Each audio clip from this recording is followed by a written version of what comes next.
The spectacular sight that is Bristol Motor Speedway, a racing stadium like no other, rising up around a little half-mile bull ring with banking as steep as Daytona. The night race at Bristol begins in just moments. What a scene as we get set to go 500 laps. So many potential winners, so many interesting stories throughout the field. Let's touch on a few here, beginning with Vince Welch. When crew chief Gil Martin was replaced at the end of last season as the crew chief for Kevin Harvick, it hurt. He admits that. But when team owner Richard Childress came to him this week and asked him to return to that role, he agreed, saying the company has a chance to make the chase. We need all hands on deck. Rarely is there a quick fix in this business, but sitting 8th in points with 0 wins, Harvick is counting on Gil Martin to breathe new life into the 29's championship hopes. Dave Burns? A win tonight would give Kyle Busch a great shot at making the chase, but the crew chief says they're not going to try something crazy to get it. 14th in the championship right now. They just need to have stronger runs than their wild card competition. 5-time winner at Bristol, Kyle thinks that tonight he'll expect nothing less than a strong run at Bristol. Dr. Jerry Punch?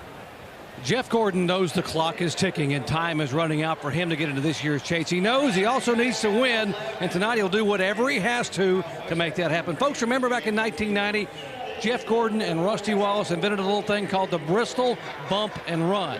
So don't be surprised if Jeff Gordon does some bumping and a lot of running tonight to get this 24 back to victory lane. Mike Massaro. Following his win last week, Greg Biffle said, "I know a lot of people don't expect me to win this championship." He continued by saying, "I don't care what people say. We will be a factor." Motivation level is very high for the current championship leader. Tonight he rolls off 3rd, looking for his first Bristol win. And something that comes along with it, Alan, respect. Greg Biffle, all buckled in and ready to go before this big crowd. You can hear the noise they make at Bristol. Kind of feels like the atmosphere for a heavyweight stock car fight, doesn't it? Sure does.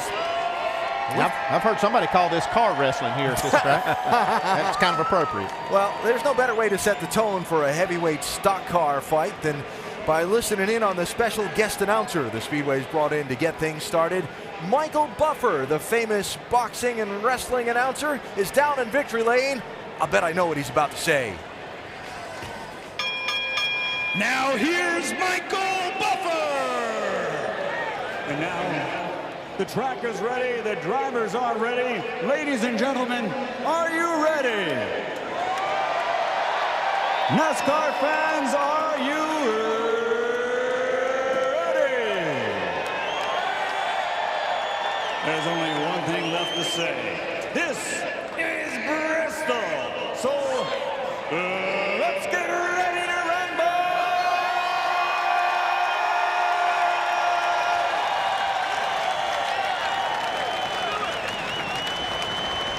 Ladies and gentlemen.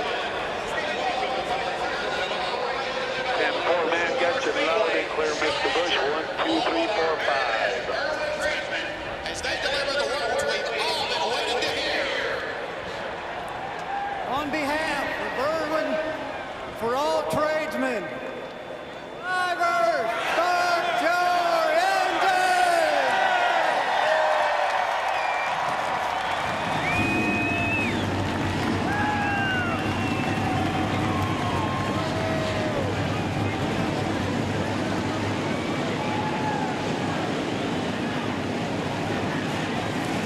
And with the engines roaring, we are indeed now ready to rumble at Bristol. And our ESPN in-race reporter tonight is ready to rumble. Carl Edwards is one of those drivers that a win tonight would be huge for. Carl, a 2-time winner of the night race at Bristol, 2007 and 2008. If he can turn the hat trick tonight, he might score a place in the chase. Carl's got some work to do on the start, though. We'll talk with him on the pace laps next. We are ready to race, or ready to rumble, in Thunder Valley, Bristol Motor Speedway. It's the night race at Bristol for the NASCAR Sprint Cup Series, getting ready to begin just moments from now. Field of 43 rolling off onto the racetrack momentarily to begin what will be very quick parade and pace laps. Our ESPN in-race reporter tonight is the subject of our Amazing at Bristol, brought to you by Quicken Loans. Carl Edwards with a couple of wins. The night race here in 2007 and 2008. His average finish, pretty sporty. But he's starting pretty far back tonight if he's going to be amazing again. He's in 27th on the grid. Let's dial up our ESPN in-race reporter, Carl Edwards. Carl, Dale Jarrett, ESPN. You have a copy? I got a copy. Hey, Carl, we were just looking at your amazing and outstanding record here at Bristol. We've talked about how difficult this race is mentally and physically. Do you prepare yourself any differently for this long, hard night? The guys at CTS and my trainer and everybody, Dean, is, we try to be ready for these races, but that's the physical part. The mental part, I was just sitting here thinking about it. It's right now for our Fastenal team, it's just like a Saturday night special in Moberly, Missouri. I mean, I'm going here just to win this race. That's all we're here to do, and really, mentally, that makes it a lot simpler for us. Carl, you kind of lead us into our mailbag question from Ethan from St. Johnsbury, Vermont. He asked, what does your team need to do, and what risks do you have to take to get wins and a shot at the wild card going into the chase? That's a good question. We got to do everything we can. Basically, we just got to go out here and be as fast as we can. I've got to be as aggressive as I can. And what it's going to take is just doing those things and remembering that we have nothing to lose. We just got everything to gain by winning this race. That's the key. Carl, a lot of talk about the racetrack in your practice session so far. You seen anything that concerns you? I talked to Ricky Stenhouse Jr. a little bit right before this race, right before I got in the car. He told me some things about the track and the way it had changed, but really there's not much difference. It's going to be really tough to pass. And just like I said, I don't have much to lose. We've got everything to gain. There are a lot of guys in that position. There are guys that are locked in the chase. They don't really care what happens as long as they get a win. And there are guys like me who just need that win to get in. So I think we're going to see some wild racing tonight. All right, Carl, we're going to follow you up through the pack and to the front, so you have a good night. Thanks for talking with us. So I hope you have a good broadcast. Hope all the fans enjoy the show. Carl Edwards, our ESPN in-race reporter tonight, starting back in 27th spot. At the very head of the field is the pace car for the race. Got a special guest driver on these pace laps. That's Jason Clark, the actor who's starring in the new movie Lawless that comes out on Wednesday.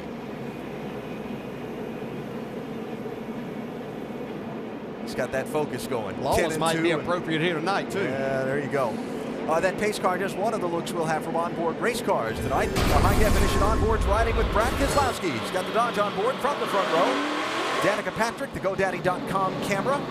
In her Bristol's Cup debut. Clint Boyer, the 5-hour energy camera. Matt Kenseth, the Goodyear on board. Kyle Busch has got our Toyota camera. There's Kevin Harvick with the Rheem on board. Dale Earnhardt Jr. with the Chevy camera. And Carl Edwards with the Ford EcoBoost on board. Our over-the-wall camera being carried by the Jack Band for the pole-sitting car of Casey Mears. Darrell Beachy. Darrell, have a great night tonight. Got that #1 pit stall after they earned the pole in practice when qualifying was rained out. And our telecast tonight available in Spanish, brought to you by ESPN Deportes. Hope you enjoy. And we get set to go 500 laps here in Thunder Valley on this half-mile track, a place where drivers will tell you sometimes they're going around here so quickly they get confused whether they're on the front stretch or the back stretch. I'll guarantee you it's difficult to keep up with. Talking about 16-second laps and a lot of things happening. Kevin Harvick with a change of crew chiefs coming into this race, and they're getting ready to go at it. Have a good night, Kevin. Guys, be strong here in the pits. Billy, I'll let you relay most of the information, and we'll talk under caution. Have a good night, buddy. Thank you. So as we get set to go, half a lap from the start in Bristol. So many potential stories in the race tonight. How will the racing be? Will we see more of the bumping and grinding and crashing? And we have a car off the pace on the front straightaway that's going to wave off the start. That's Kurt Busch. His car just absolutely stopped running as they came off turn 4 on the main straightaway. The whole field passed him. I thought maybe he was going to the rear on purpose, but then looked like he just wouldn't fire up. Finally did, though. See if he gets his scheduled spot on the grid back. He's headed back that way now. Yeah, just go back to your spot there, man. Just easy there. Easy. All right, there you go. So we'll go one to go again. Right there, bud, right there. Coming to the green next time. And things appear to be in good shape for Kurt Busch. Casey Mears on the pole. Qualifying rained out yesterday afternoon. New rules put into place at the beginning of last season. The first practice session speeds determine the starting order of the field. So Casey Mears, in a huge break for the Germain Racing team, will lead this field to the green flag. He's chosen the outside lane. Yeah, we saw this all night last night, that that outside lane was the place to be. A lot of nervous drivers right now that are starting on the inside, whether it's Brad Keselowski there starting on the inside or even further back. I promise you, the drivers aren't the only ones nervous. The guys on the pit boxes are too. This is one of the most nerve-wracking starts of a race that I ever experienced is these first few laps at Bristol. Drivers are nervous, fans are charged up. We're ready for the Irwin Tools night race at Bristol.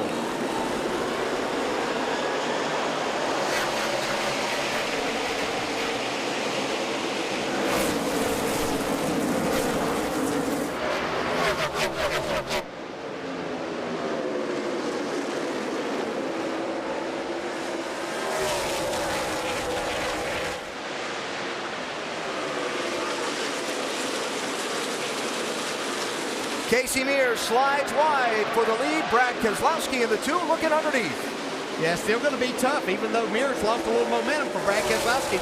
Get that drive up off the corner that you need.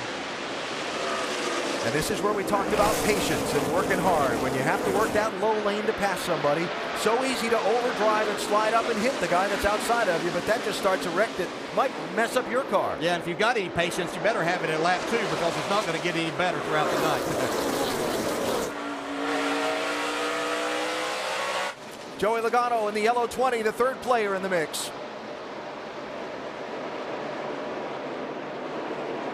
He's going to get that second spot.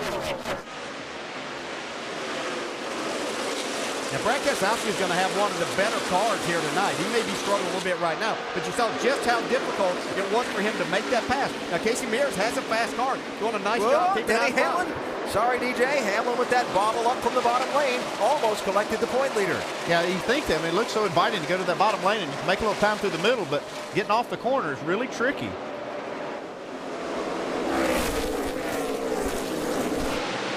Eric Almirola up to third in Richard Petty's 43. Right behind this fight for the top spot, Logano 20, Casey Mears 13. These cars make so much power. They can overpower the racetrack and overpower the tires, especially from this bottom lane. You see Joey Logano's got a great car. He's going to have a hard time making that pass on Casey Mears on the bottom. Yeah, we saw him in this position last night in the nationwide race, trying to pass Kevin Harvick, among others, for the lead. Showed a lot of patience then, and I'm sure he's going through tonight. Second victory of the season for him would be huge here tonight.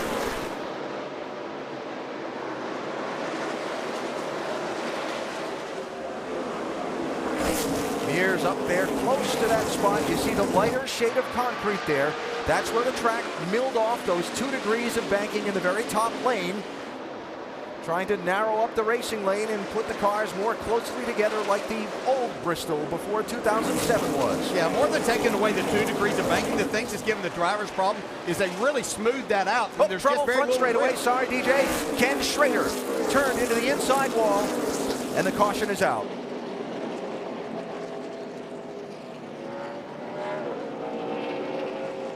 First caution of the night. Just 10 laps into the race. And you see how badly bent the front end of that 32 car is. The front wheels weren't even on the ground when it slid down off the banking. You fixing it on pit road, guys.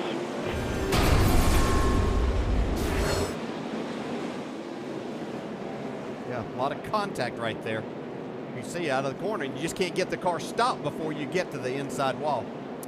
49 car Jason Leffler.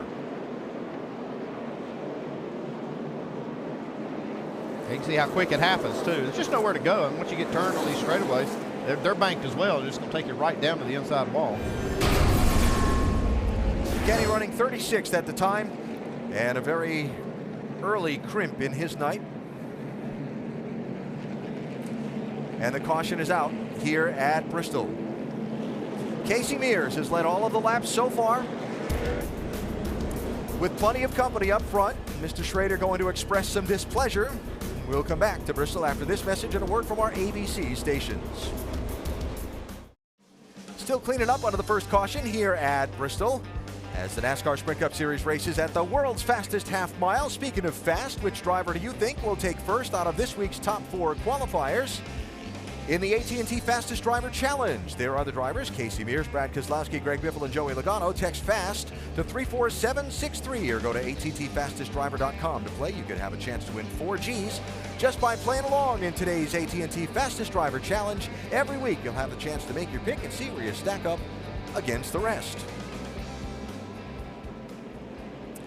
The pit lane just being opened. Remember at Bristol, the 2 different pit procedures, under caution and under green. So that entry to pit road you're looking at off of turn number 2, where everybody has to go in under the yellow flag, and there's the first driver to take advantage. Jimmy Johnson got to try and work a little strategy, Doc, because he was starting way in the back. I'm sorry, Vince. He's a little bit tight in the center and wants a little more rear security, so they're going to go up a half round in the right rear and make a 4-tire change for Jimmy Johnson. As you said, started deep in the field, starting to make his way up. Also, the 10 car of Danica Patrick came in. You saw her just go by on her screen, on the screen there. Took right side, says she's a little tight in the center. Joe Nemechek, Jason Leffler, Travis Kvapil also coming on to pit road under this caution. Some of very few to stop. Greg Biffle got a little donut mark on the door already, Mike.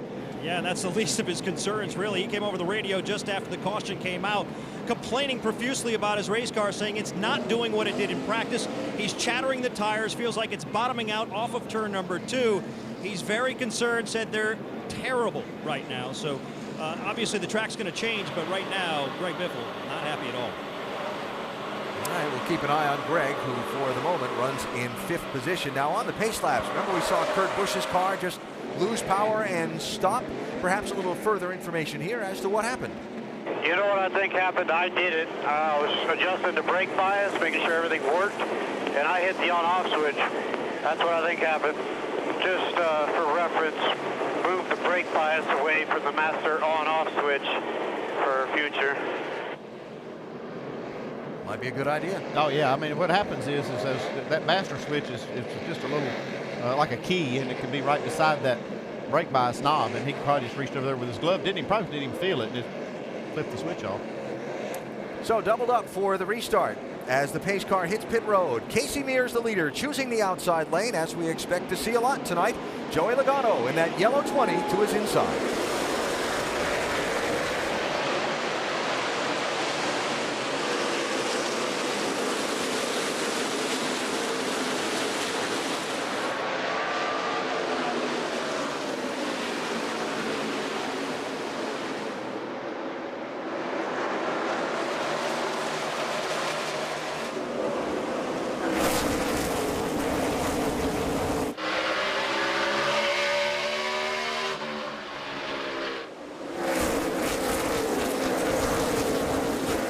So when I went around the garage earlier today and I talked to some people, a lot of folks told me that the first 20 laps on new tires, your car would have a chance at using that bottom lane to make some passes. But after that, we'd see a lot of people moving up the racetrack like Logano is now and having to try that higher line.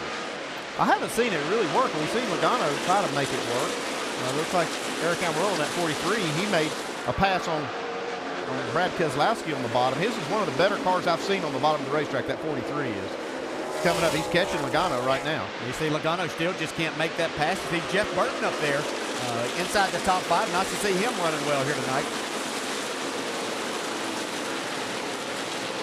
Ken Schrader checked and released from the infield medical center. 27 and 9, Paul Menard, Marcos Ambrose. That's for 10th and 11th spot. There are Denny Hamlin 11 and Kyle Busch 18. A little further ahead, 7th and 8th.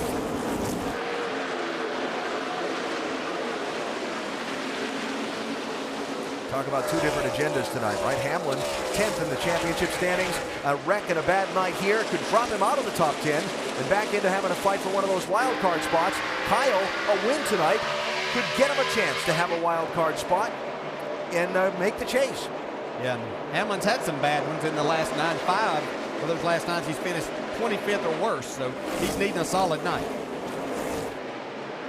Joey Logano being very patient but very persistent. Yeah, yes, but how about Casey Mears staying up here and leading this race? You know, I think a lot of people really just expected, yeah, he put that lap down in practice, but thinking that he would just fall back at the start of this. Doing a great job.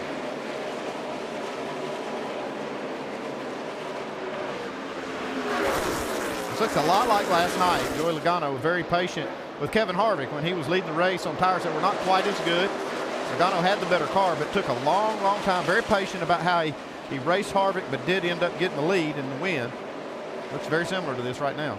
Got a chance here. Got a chance. I think he's going to be able to do it. Nah, that's just he got a so nice hard. run. Yeah, he went up in the middle there to kind of diamond that to get a straighter drive off the corner. That's the way to make a nice pass. Get into a rhythm now. You drive away from him.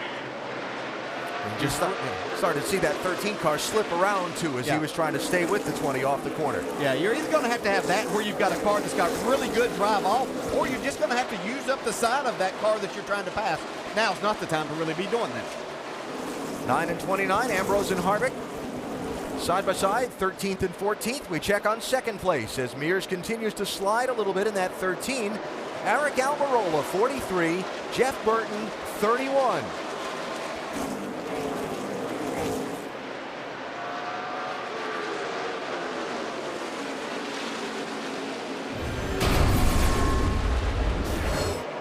Watch the wall.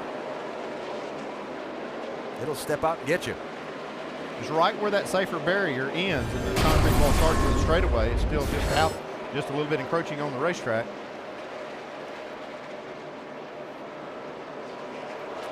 So sorting it out in the early going after one quick caution. Second leader of the race, Joey Logano, last night's winner. Let's get ready to rumble!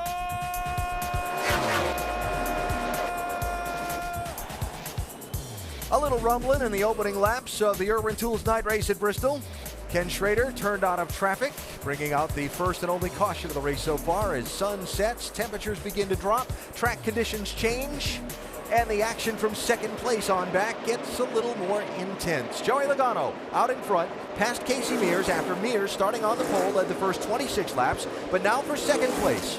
Having worked their way around Mears, 43 Eric Almirola, 31 Jeff Burton. Yeah, both of these drivers doing a really nice job. Jeff Burton's car looks the best so far here that I've seen Jeff Burton look in a long time. The struggle would kind of be an understatement for the season that 31 has had. So Burton going to clear Almirola. There's Brad Keselowski, the man who's won the last 2 straight Bristol races in the NASCAR Sprint Cup Series, sliding by Mears. Keselowski dropped back a few spots on the start. Remember, he was on the front row. I just saw Kurt Busch kind of move Juan Pablo Montoya out of the way there. We'll see if that comes back around later on. And keeping a marker sheet. There's Kyle Busch in the 18 car. He is running back in 8th position and maybe a little concerned about the feel of his car. Worst rotor shake I've ever freaking had. Horrible. Yeah, what he's talking about is you can see the steering wheel. It's got a shaking rotors, and so what happens is they don't heat up evenly, or they cool unevenly, and they'll make that rotor warp. So it just puts a shake in the steering wheel. Yeah, and a problem with Kyle is it's not a problem. It's a great attribute he has as a driver that he doesn't use to brake a whole lot. So whenever he's not getting that heat there, he's going to have a lot of that. Well, I see the rotor's glowing red on the car now, though, so he must be using more brake than he needs to, or that he probably wants to use, and that's causing a lot of this problem. In some pretty heavy traffic there. He's behind Casey Mears in the 13. He's got Casey Kane in the 5, who is inside and by. Kane up to 8th. And make it up to 7th as he slides by Mears. Greg Biffle in the 16, Kevin Harvick in the 29, and many more.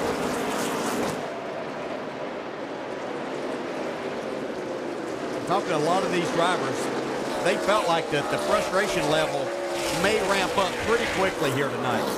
Because somebody gets out front with a fast race car, starts putting people laps down, they've got to get on it, and the only way they're going to be able to do it is to move people.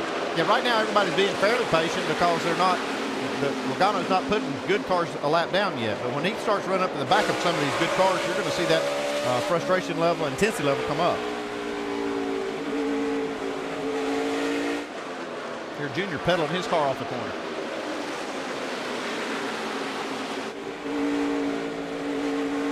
Big knot of cars here. Betrayed by the very nation they swore to protect, the crew of America's most powerful nuclear submarine has been targeted for destruction. From the creator of The Shield, Arlie Brower and Scott Speedman star in Last Resort. Series premiere Thursday, September 27th at 8 Eastern, here on ABC. 13 Mears, 29 Harvick. Knocking around here for 9th and 10th spots with a whole lot of company. Clint Boyer in the 15, trying to make some time on that inside line. Had a great finish in the race held back here on March the 18th, did Boyer. Yeah, you're talking about a good job that Casey Mears did leading the race. He did, but I don't think his car is all that great. I think he's holding up a lot of good, fast cars right now, and that's what's causing this congestion behind him. Yeah, potential problem brewing right here. That's when that patience thing we talked about begins to wear thin.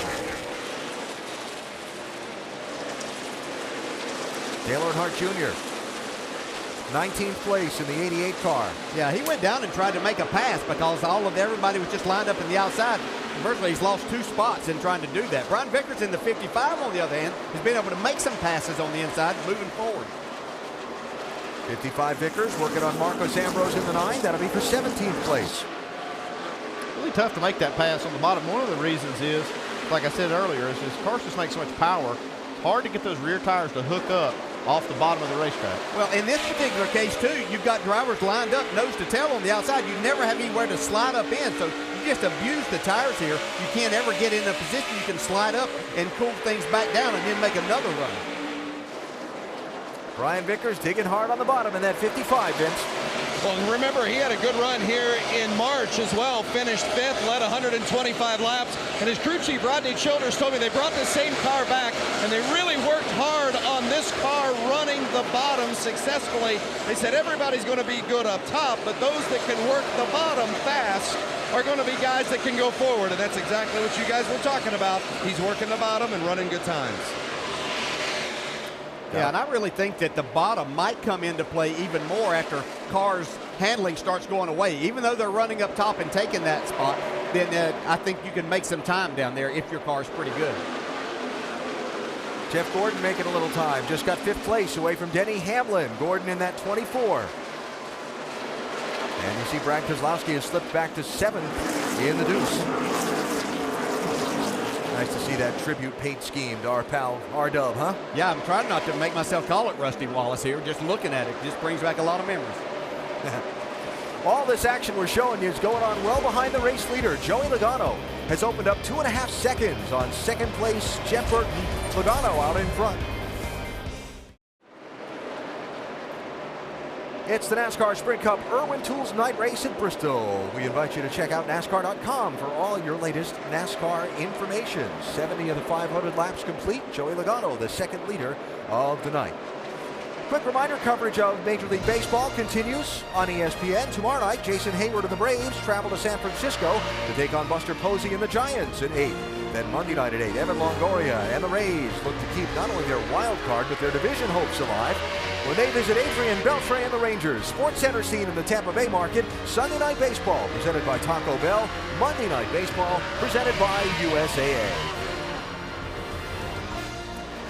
So Joey Logano, the leader, catching the tail end of the field, and at the tail end of the lead lap now and going the lap down, Tony Stewart in the 14. Well, he's really struggled at this racetrack over about the last 7 races, ever since really with this 14 car.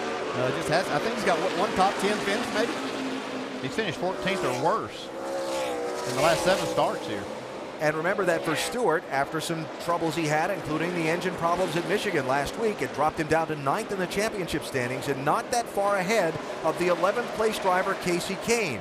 Well, if Stewart has a bad finish tonight, Kane could potentially overtake him and knock Tony out of that top 10 and back into the wild card race for a place in the chase. Speaking of Casey Kane, he is on the move in that 5 car just around Eric Almirola in the 43 and up to 3rd. Almirola losing 4th, Denny Hamlin in the 11 going by. Hamlin seems to have it going here in the early. Yeah, his car looked pretty strong early on that he could make a run and get going. I've seen some other cars really struggling here for some reason. I'm not sure if they're having some tire problems, some issues. I see Matt Kenseth right now struggling. The 24, Jeff Gordon falling back. I don't know what's wrong with Kenseth. He's up high going into 3. Yeah, he's really slow. That 17 is. I don't know what, yeah, he's got some real big issues. Yeah, there's Matt. He's been passed by 4, 5 cars, maybe more. Doc? The 17 car, DJ, having issues. They think they've got a loose brake line or something in the front of the car. They are up on the pit wall, ready to bring Matt in. He said, I'm going to try to hang on as best I can. But as you said a moment ago, he is all over the racetrack, way up at the top. Minimal brakes at all on the 17. That can't be fun. And you see Kurt Busch, when Matt Kenseth slowed, there was a whole bottle up of traffic behind him. Kurt Busch got the worst of that. Yeah, left is rubbing just a little bit, but it's touching the cap of the tire there.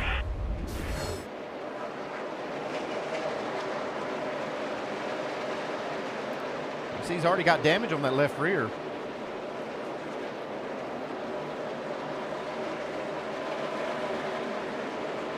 Watch the bumper cars here.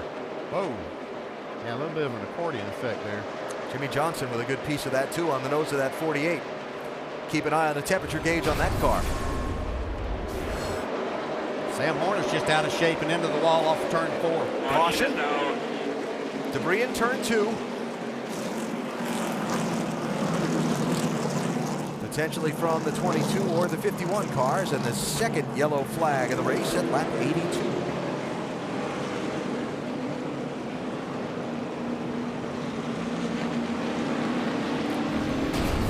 Sam was running in 19th spot when this happened. And we've seen a lot of these drivers trying to get up into that white area where there's really no rubber being laid down. Some others have been making it work. Sam, not so much.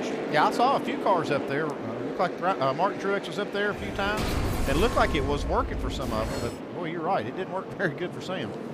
And then look at this damage on the 48. I don't think that's going to cause him any cooling issues as long as it didn't damage the ductwork that's behind the nose. You can see the opening looks fine. Remember, Jimmy started way in the back of the field in this 48 car, started in 37th spot. One of the few that pitted under the early caution at lap 14, he pitted. Restarted 33rd, has moved his way up to 21st. Now the question is, do they stay out and play the strategy, or do they need to come in and get a look at that damage?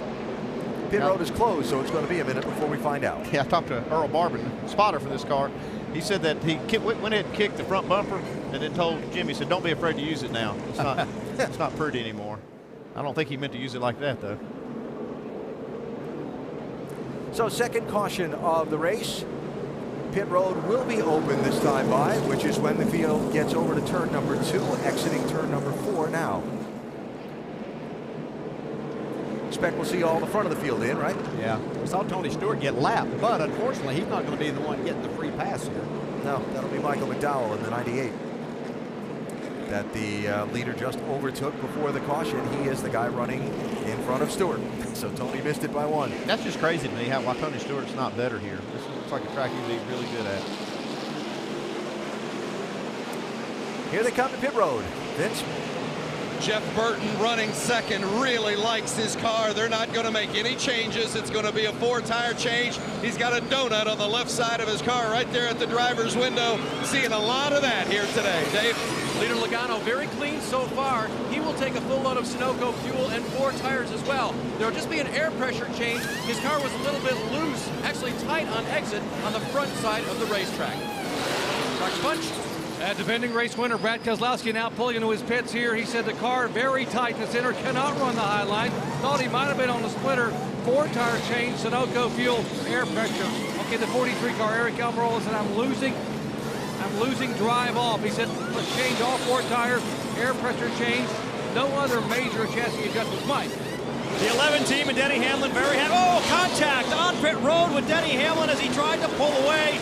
It was a great pit stop, but obviously that's not what they wanted to see happen. A little bit of damage, at least cosmetically, to the 11 car leaving pit road.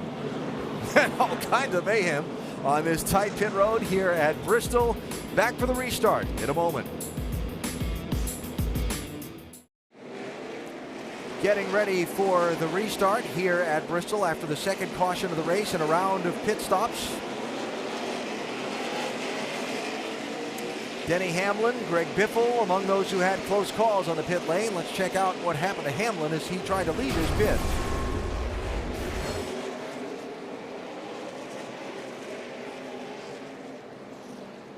Oh, man. I tell you, that right there hit right on the wheel. Really worry about whether he's been a tie rod or something. Steering right there. Fortunately, didn't knock that 11 car over into any of the 83's crewmen who were coming out to service Landon Castle. A lot of flags for the restart. Outback Steakhouse gave those out tonight as a reminder that they give out free bloomin' onions if Ryan Newman finishes in the top 10. We're back to green.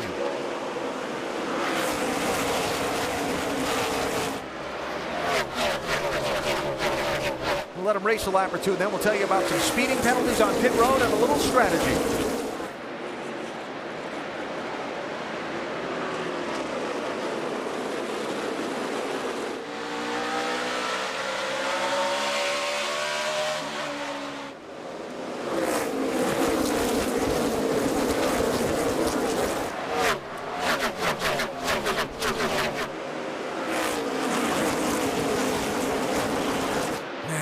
Slipping and sliding and fighting for spots going on out there. Joey Logano, the race leader. Jeff Burton is settled into second. Casey Kane, Brad Keselowski racing for third.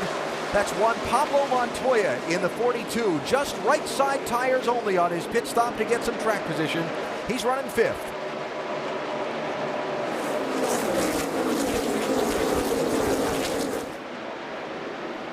Like Keselowski in that 2 car, has got his car a little better this run. He kind of slipped back. Started second, started on the outside of the front row, and slid back in that first run. Jeff Burton's going back up into second by way of starting fourth. His pit crew had a little problem on the right rear, but they still were okay there, and it worked out for them, and he's back in second once again. Get that outside lane, it helps you. Mention Montoya with the right sides only. Also his teammate Jamie McMurray and Carl Edwards changed just 2 tires and picked up some track position. Losing track position, Kyle Busch speeding on pit road. Dale Earnhardt Jr. speeding on pit road. Ryan Newman left his pit stall with a wrench still in the back window and had to come back to get it removed. He also went to the back of the field for the restart. You see Burton just fighting on the bottom trying to get by Casey Kane, and that's not going to work. Yeah, that 5 car, Casey Kane's really strong here tonight. Always is really good here, but he loves to run the high line around this racetrack. Kane to second, Burton back to third. Brad Keselowski 2 and Clint Boyer 15 now in 4th and 5th.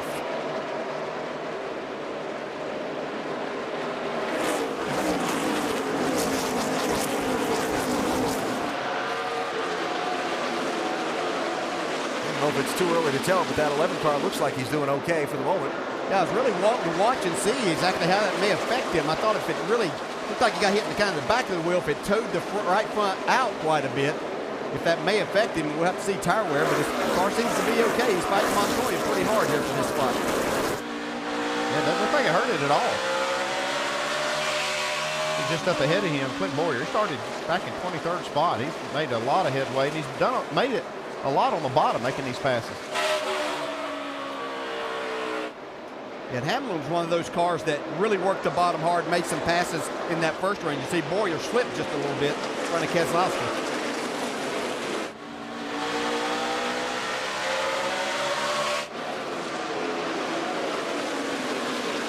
I spoke too soon about Brad Keselowski making his car better. Doesn't look like it's any better at all this time. Losing some spots. Boyer got by him. Montoya, here's Kevin Harvick, 29. Well, speaking of somebody that needs a good run, and it's really good at this racetrack, Kevin Harvick and this race team could use some good things happening tonight. Yes, sir.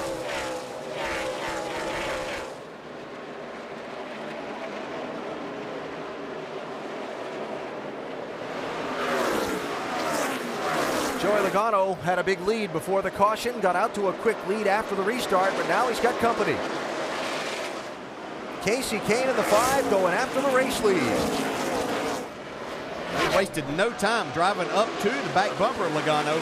See what his plans are now. They're able to make that pass on Burton for second on the outside. I'm sure Logano's going to give it up on the outside. When he first caught Logano, he tried to kind of squeeze between Logano and the wall, but Logano didn't give him enough room. So now he's pretty much said if he's going to make this pass, it's going to have to be on the bottom.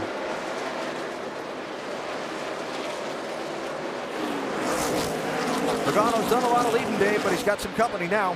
Ask crew chief Jason Ratcliffe what yesterday's win did for him. He said it allows Joey right from the start to know where he wants to run and how hard to push way, Jason also told me I'm a big fan of nationwide racing. It gives my driver a lot of confidence, too.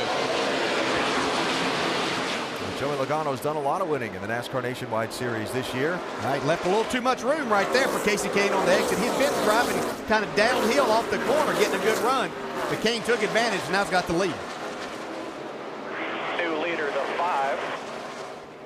So Joey Logano led from lap 27 to lap 107, but now at 108 complete, Casey Kane out in front as the new leader of the Irwin Tools night race at Bristol. We're back to Thunder Valley after this message and a word from our ABC stations. Back at Bristol under the lights where it's been interesting so far. A strong performance for Joey Logano, not so strong for Tony Stewart. Already a lap down. I tell you, that's really surprising everybody. Tony Stewart's just getting his doors blowed off early. That 14 car is just not handling. He's got to get that thing and get working on it. Currently in 32nd. It's really tight out there, Well, you Brad. see Jimmy Johnson get to the back of the 34, the 22's had some problems, 51's had some problems. A little bit of slipping and slide up in that high groove, Ray. Yeah, it got a little bit loose there. You can see Kurt Busch with some damage on the left rear of that 51 car. If you think it's tight on the track, how about pit road? Oh, man, I could not believe what just happened there. Landon Castle must not have seen Denny coming out of the pits and just clobbered his right front wheel. Coverage of the Little League World Series continues tomorrow. First at 11 on ESPN, it's Panama versus Petaluma, California in the consolation game. Then at 3, it's the World Championship game on ABC. Japan versus Goodlettsville, Tennessee. The Little League World Series presented by Kellogg's Frosted Flakes tomorrow on ABC. Caution on the track, this one for Sam Hornish. Come to us right here, Sam. Come right here on the front stretch. Come to us. Alan? That's kind of the backside of a little contact off turn 4 doubleheader that left 2 cars with the trunk lids rearranged. 22 of Hornish and the 51 of Kurt Busch. Kurt Busch's car's got his front of his deck lid standing straight up. It looks like a big old huge spoiler on the back of it. Yeah, he ran like 10 laps like that. Think that thing's making some downforce? Should be. Wow. So Kurt tried to go low under Hornish, slid up, wasn't quite clear. They made contact. He caught the wall. Then this, Hornish got the nip on the bumper. David Reagan into him, trying to go to the outside of him, but wasn't able to make that happen. Created a lot of contact. Well, your patience is going away. Been wild up ahead. Keep it on the bottom. Keep it on the bottom. Keep it on the bottom. Still green and clear. All that racing for 21st position. Yellow. Lucky dog. And that was Matt Kenseth's radio you heard, and indeed he is the free pass recipient under this caution. Once again, Tony Stewart, the second car, 1 lap down. Jimmy Johnson leaving his pit, Vince. Jimmy Johnson came in. They have a little bit of nose damage from that accordion collection that we saw earlier, but just above the radiator. But I just talked with car chief Ron Malik a moment ago. He said a little bit of cosmetic damage, but not anything that's going to affect the radiator. Let's go to Doc. Dale Earnhardt Jr. in for left side tires, and Jr. saying the car just having a little bit of an issue. Said the car was too tight on exit from the center off, trying to make a little adjustment so he can get back in the throttle and use it coming up off the corner, guys. All right, Doc, Jr. trying to make up the ground lost after that speeding on pit road penalty last time. Sam Hornish Jr. behind the wall. Third caution is out at Bristol. Working the third caution of the night here at Bristol gives us a moment to tell you about the fastest stats, brought to you live all race long by the new Sprint Direct Connect, part of the fastest push-to-talk experience. Upgrade to the new Dun. Joey Logano has led more laps than anyone else tonight, been the fastest of the pack, 80 of the 127 circuits. And the biggest mover in this race, Juan Pablo Montoya. Little pit strategy, and a fast car that held his track position, helping him gain 24 spots. The fastest stats brought to you by the new Sprint Direct Connect. Upgrade to the new Dun. Find out more at sprint.com/speed and get done. About to get this caution done as we double up for the restart. Brad Keselowski's back in 9th. I'm trying not to panic. We knew the top would be good. I'm just hoping that it goes away. If it goes away, I think we'd be fine, man. I mean, maybe not the best car, but, you know, respectable for sure. I wouldn't count on that happening. So he better find a way to make his car run up there and make some passes. Matt Kenseth got the free pass at the caution. There are 29 cars on the lead lap. Casey Kane leads into the green.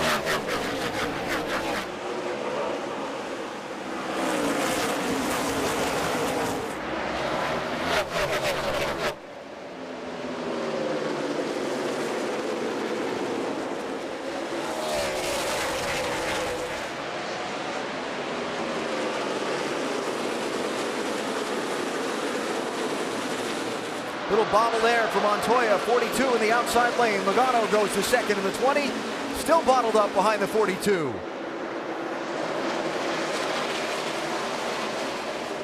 Little dicey there. Yeah, Montoya really struggled the first part of the race, running back outside the top 20. Took the 2 tires, got the track positions, able to stay up here. I don't think this car's driving very good, though. Jeff Burton, 31. Denny Hamlin, 11, working on him. And keep an eye on that 56 Martin Truex Jr. Excellent here at Bristol the last couple of races. He'll be a factor before the day's done. Okay, before the night's done.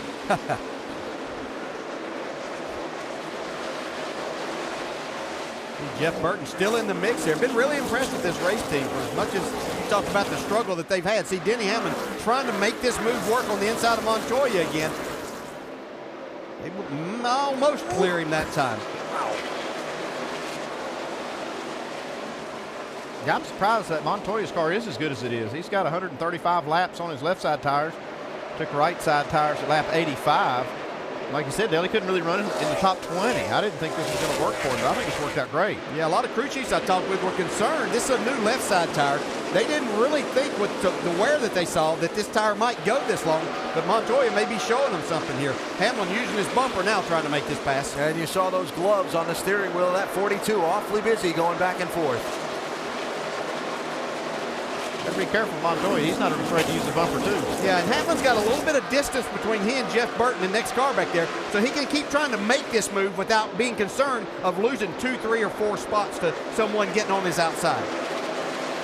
This the race for third. Casey Kane, Joey Logano in front of these two. And then the field right behind. Quick mention while we watch this action. Not many lead lap cars pitted under that last yellow. Jimmy Johnson, Eric Almirola, Jeff Gordon, Ryan Newman, Dale Jr. Speaking of. Yeah, Jimmy Johnson looked like he's struggling with his race car. Greg Biffle just made a great move. Take spot away there.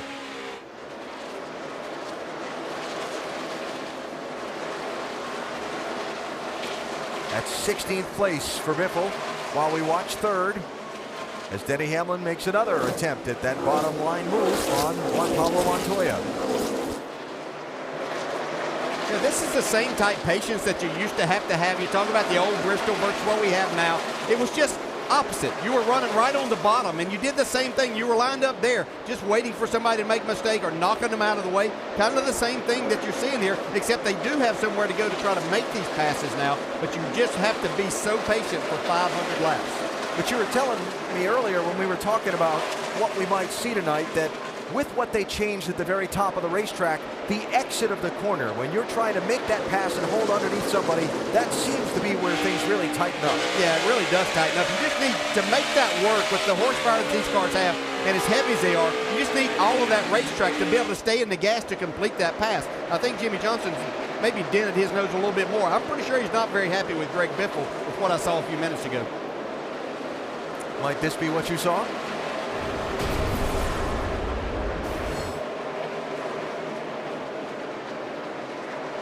Johnson get up. A lot of people have been up there. No reason to really be that unhappy with what Biffle did. I think Jimmy's just upset with himself, and now he's frustrated he's lost his spot. How about this 48, Vince? Yeah, he's not complaining about how the car's handling. They were a little loose early in the race, but on that last pit stop, they didn't make any changes, just a 4-tire change.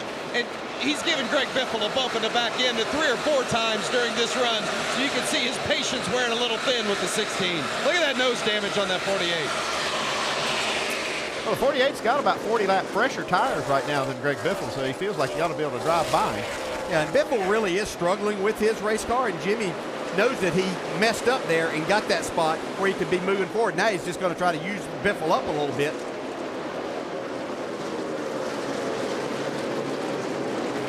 That's how you do it. The new version of the Bristol bump That's and what run. you have to do. And now the bump back. Well, you got to be ready for that too. But that's what you're going to have to do. Is we got trouble on the front stretch. David Reagan. He's on fire momentarily. Reagan is spun into the inside wall. Caution is out. You're out. You're not on fire. You are not on fire. Something went seriously wrong in that 34 car. A couple of laps ago, he had slipped way wide in 3 and 4 and almost caught the wall. Gathered it back up, kept going, but now he spun off the corner, literally with fire coming from under the car. Have a look here, bottom right of your screen. He got in the stream. I mean, it looks like he could have busted the oil cooler. That's exactly what happened. Probably busted the oil cooler and put all that hot oil on the headers. Fortunately, nobody else spun in the oil.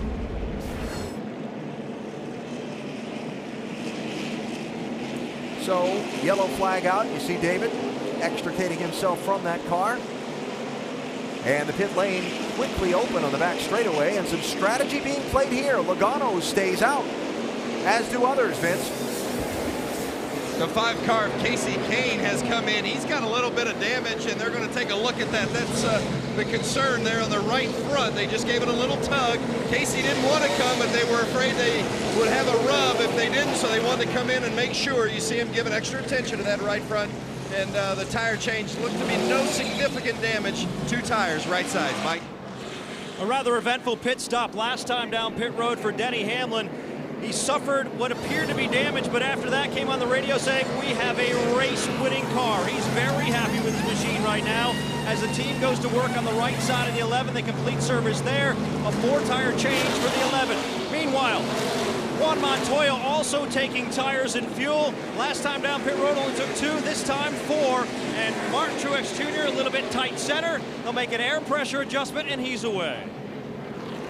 Boy, a real split agenda and a real round of strategy there. That's the race off pit road, but Joey Logano stays on the track and he takes over the lead.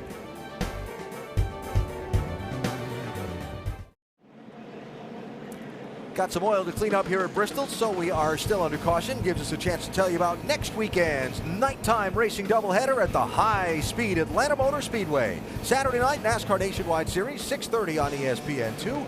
And Sunday night, the NASCAR Sprint Cup Series, presented by Pennzoil.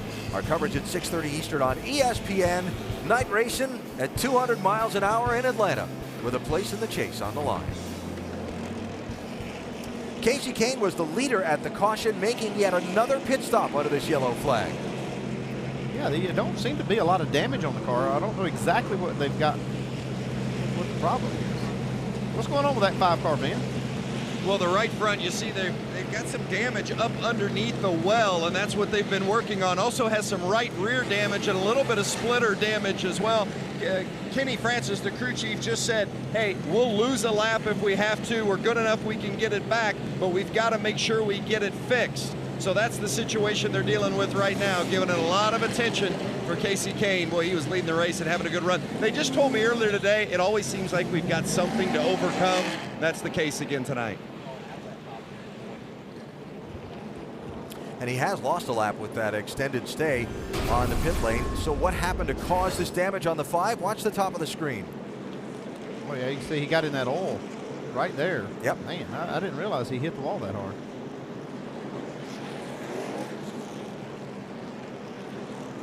Yeah, there's a lot of oil up there. Boy, he clobbered that wall. You can't tell that by looking at the damage on the car, though. It didn't look that bad.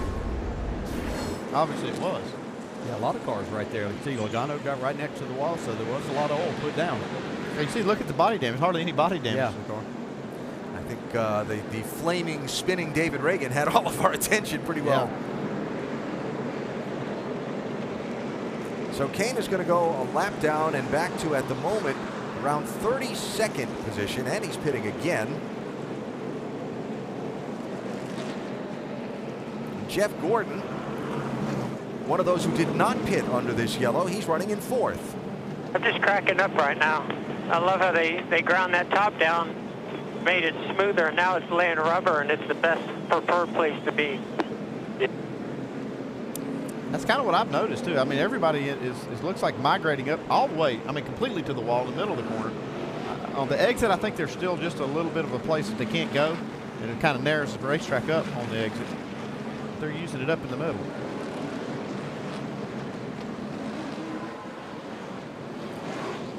So the racetrack really is taking a lot of rubber, and we are seeing a lot of guys. 9-time Bristol winner Rusty Wallace rubbing right up against that concrete in the corners. Yeah, they really are, Alan. We knew this was going to happen a little bit because of the extra horsepower and just the pure speed of the Cup car versus nationwide truck, stuff like that. You know, I expected this, that it was going to happen. I think all you guys did too, but I don't think Bruton Smith wanted this to happen. He ground the top lane a couple degrees out of that, trying to get these guys down to the bottom where they root and gouge and maybe cause some more cautions and stuff. But I have to agree with what Jeff Gordon just said.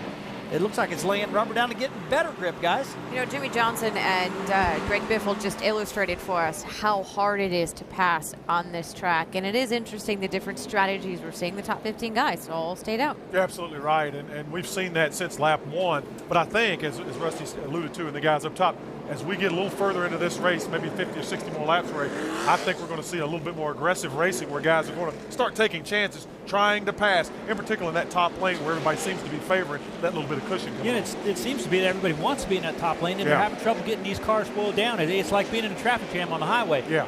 The guy up ahead stops, and then 3 or 4 accordion cars effect. back, we've got that accordion effect. You know, I'm watching the wild card race at the end. It is unbelievable what's going on, 11th to 14th spot. Dave, what's going on with Joey Logano? Joey Logano stayed out. We heard stay out, then pit. Your strategy still intact? Yeah, that was the right call for us. We need track position right now. Our car's a little tight, so I'd like to work on it.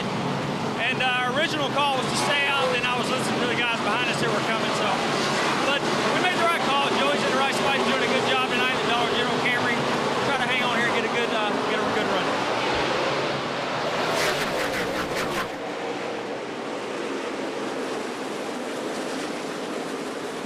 Joey Logano leads the top 15 in line, did not pit under the yellow one. Pablo Montoya, 42, was the first off the pit lane.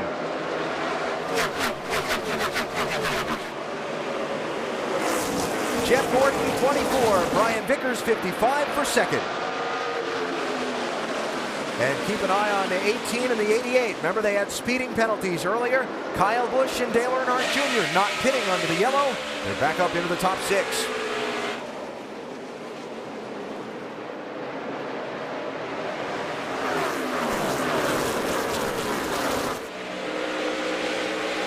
Things are going to get really interesting as some of those cars that stayed out with Dave Blaney, Jamie McMurray that was struggling. You have Kurt Busch, whose car has been beat around.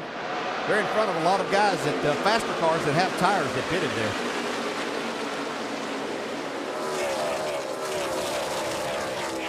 Also quickly mentioned, Tony Stewart got the free pass at the caution. Smokes back on the lead lap. He's in 29th. See them back there coming down. There's 3 wide coming off of turn 2. They made it work that time. Jeff Burton, 31. Denny Hamlin, 11. Martin Truex, 56, among the leaders. Before the caution, they went to pit road. Track position has changed.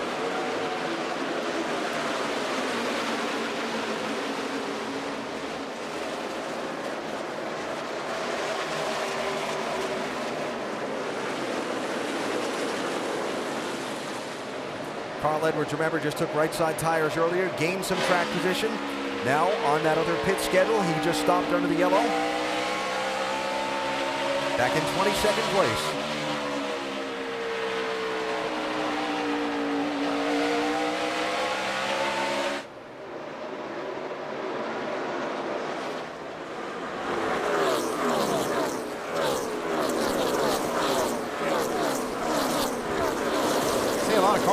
Back here on these good tires, and the way to make this strategy work is to try to stay out here and maintain your track position, and then you're off sequence with the cars that just stayed out, so you can kind of take advantage of the next caution when they pit, but you got to stay out of trouble.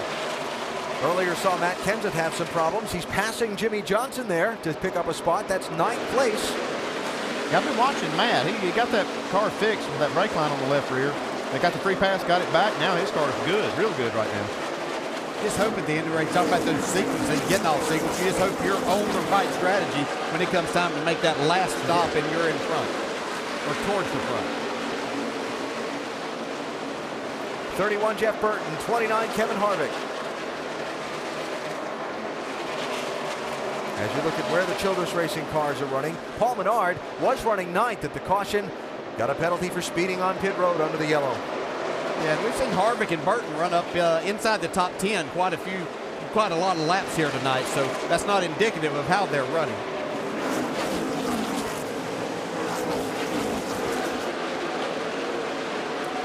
So Joey Logano back out in front. Not yet to halfway in the Irwin Tools night race at Bristol. We're back after this message and a word from our ABC stations. In the hills of East Tennessee, where the roots of stock car racing go back to the days of moonshiners slinging their cars around the mountain roads, today's NASCAR drivers are slinging their cars around the world's fastest half mile, and there has been some beating and banging and some sparks showering tonight in the Irwin Tools night race at Bristol. Joey Logano out in front in the Joe Gibbs Racing 20 Toyota. He has led the most laps so far tonight. The beginning of the race, Casey Mears started on pole, led the opening segment. Logano led a chunk. Casey Kane led a chunk. Until Kane ran into some problems at the most recent caution when David Reagan laid down some oil and Kane got into the wall. Jimmy Johnson trying to make his way from the back of the pack after qualifying was rained out and a poor practice speed resulted in him starting in 37th spot. Not yet to halfway in tonight's race. We've got two different pit stop schedules going on right now. There were 15 cars that didn't pit at the last yellow. The rest of the field did. Furthest forward of the guys who pitted after that caution flag is still not yet cracked the top 10. This is the race for third. Jeff Gordon, 24. Kyle Busch, 18. Dale Earnhardt Jr., 88. I've been watching this 88. He's really running high. Both ends of the racetrack, he is all the way up next to the wall and making really good lap time.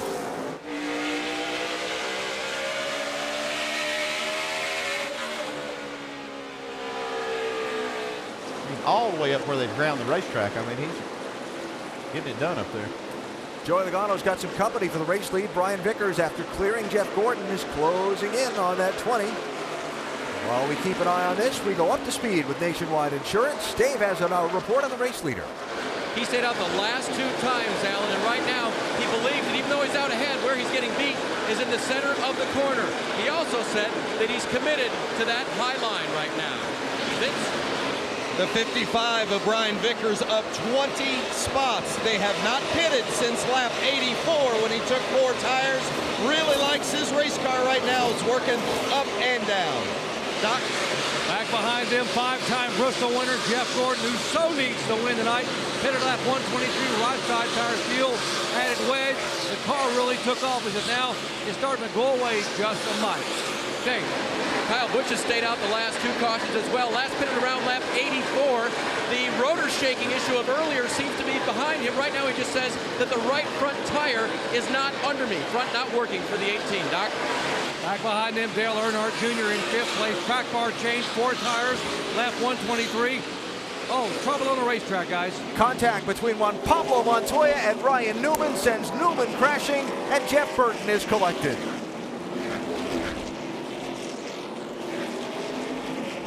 That's too bad for Jeff Burton. He had a good run going. This is the danger of that split strategy. You get back there, you got to stay out of trouble. Sometimes trouble finds you. We can fix it. We got to do what we got to do to get back out of here. I'll explain that, the meaning of that radio transmission that we got to fix it and get back out on Newman's team in a minute, but they're going to have a hard time doing that. It was a race between Ryan Newman and Juan Pablo Montoya that started this whole thing. Wow, Montoya really gets into the left rear. No chance for Newman to save that one. I saw that from Montoya last week at Michigan at the high-speed track there, too.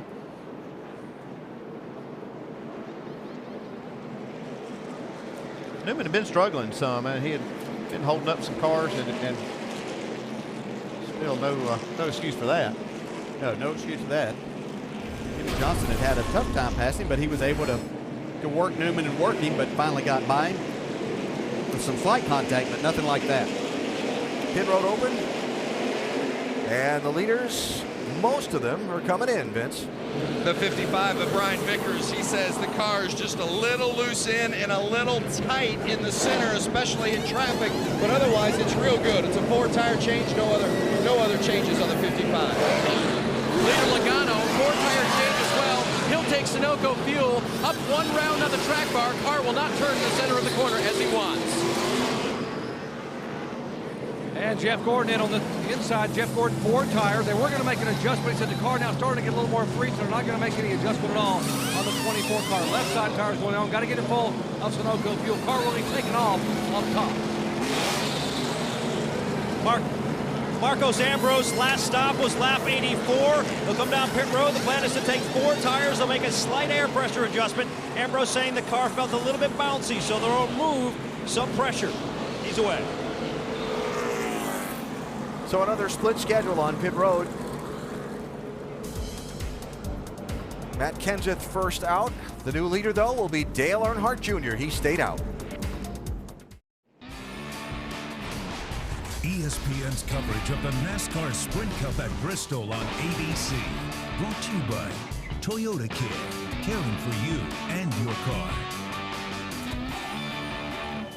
5th caution of the night here at Bristol is a big one where the race to the chase is concerned. We continue to clean up after a fight for 11th place between Juan Pablo Montoya and Ryan Newman went wrong. Newman crashed and collected Jeff Burton, who had such a great night going tonight. It's so unfortunate. He hadn't had much to be happy about. Look at the impact right here.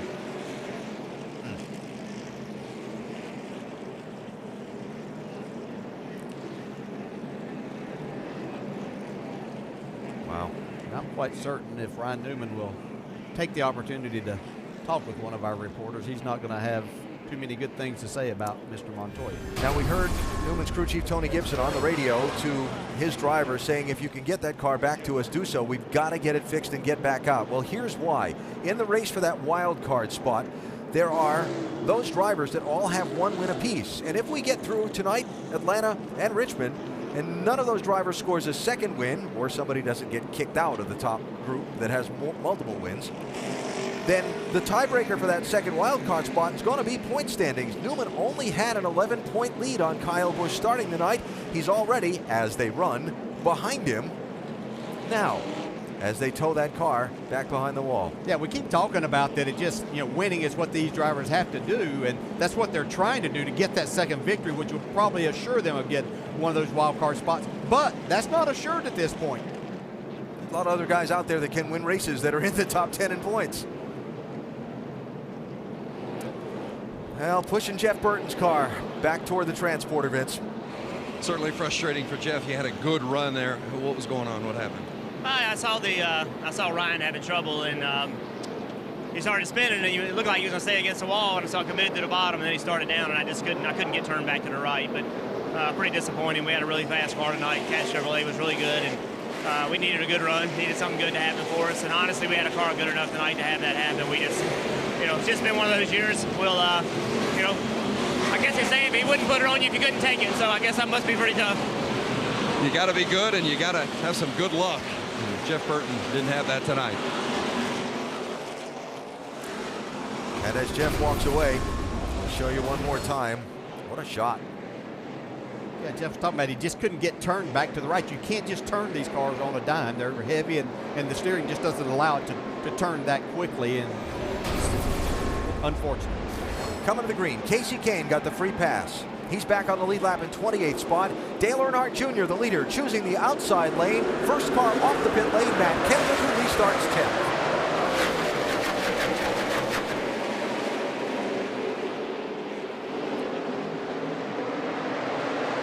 Well, Kevin Harvick made a big move there. He had a great run from that outside, was going to have that 2nd spot, trying to get a little greedy and go to the lead. Now he's going to lose at least 1, if not 2 spots back.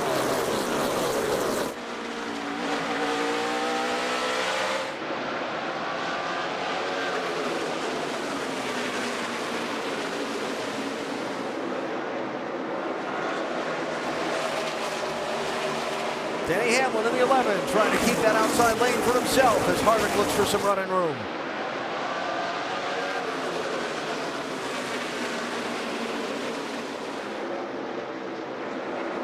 Kevin's going to have to go back to fourth. Now Hamlin with a bid for second on Truex. Seen Hamlin be able to make some passes on the inside. This could cost him a spot if he doesn't, but he's able to make a big run down into 3 and clear Truex. Boy, his car looked real good through there, through the middle of the corner. Able to get that drive up off the corner, complete that pass. That's pretty stout. Clint Boyer still working the bottom lane in the 15. We've seen him a lot down that bottom side tonight. Yeah, Clint had bought into the fact that that high side is the place to be. He's not going to be very patient. He's going to go down and try to make things happen. Is able to do it.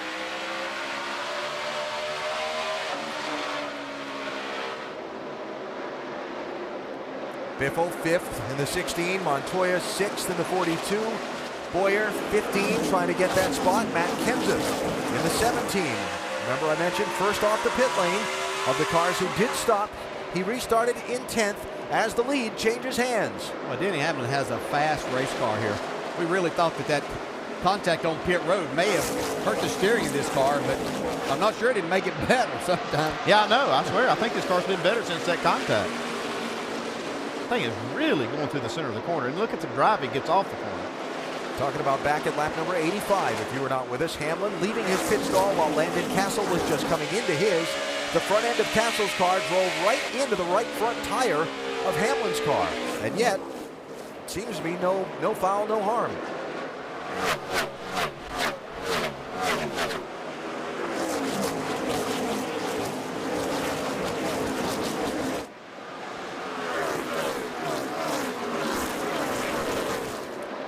And the shuffling of track position continues. Wasn't it just a little while ago? Greg Biffle was way back in the pack. They played the pit strategy. Now he's got some cleaner air and further up front track position. Yeah, and Clint Boyer, who you were just talking about being down that bottom, has made 2 passes. He went by Montoya and then Biffle down on the inside, working his way towards the front.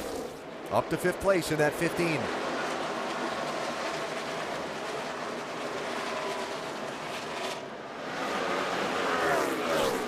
And everything that's happened so far in the race, that's filled up 2.5 pages of notes so far for this reporter. And we're not even yet to halfway. In the Irwin Tools night race at Bristol, Denny Hamlin out in front.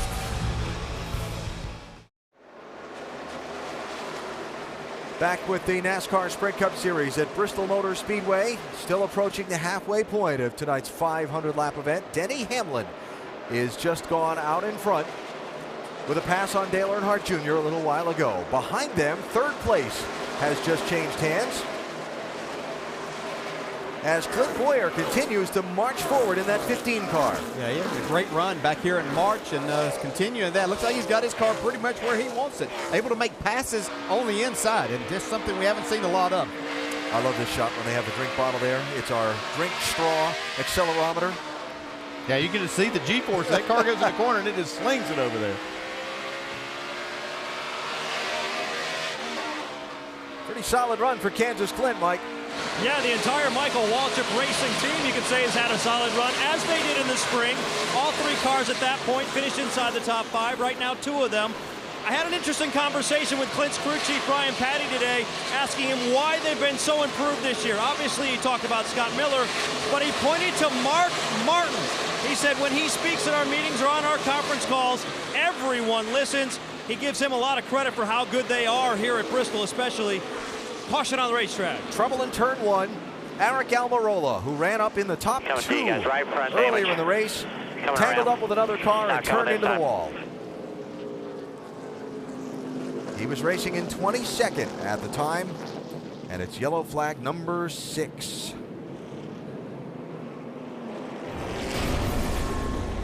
I want to say it was the 34 car he was tangled up 38, with. I believe. 38, maybe. David Gilliland. Yeah, just not quite clear.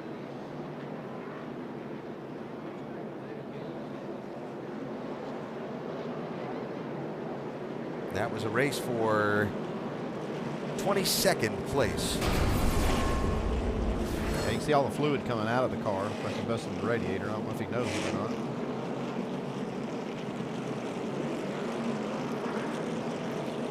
And so the pit road is open. Will we have another split agenda? Oh, yeah, we will. Greg Biffle staying out. Kenseth, Kurt Busch, and a few others. But the leader, Denny Hamlin, is in, Vince. The 29 of Kevin Harvick has over 100 laps on his left side tires, so he's going to get some fresh ones. Now they're going to put, in fact, now they're going to go for 4, so they've changed their mind. They were going to just put on left sides. Now they're going to do all 4 tires and Sunoco fuel, Dave. Vince, since the restart, Carl Edwards lost 4 positions. They're just going to take 2 left side tires and send him on his way. Car was a little bit tight. Wanted to get that loosened up a little bit. Dale Earnhardt Jr., 4 tires, said he's really, really tight in the middle. They're going to make a chassis adjustment, put all 4 tires on it.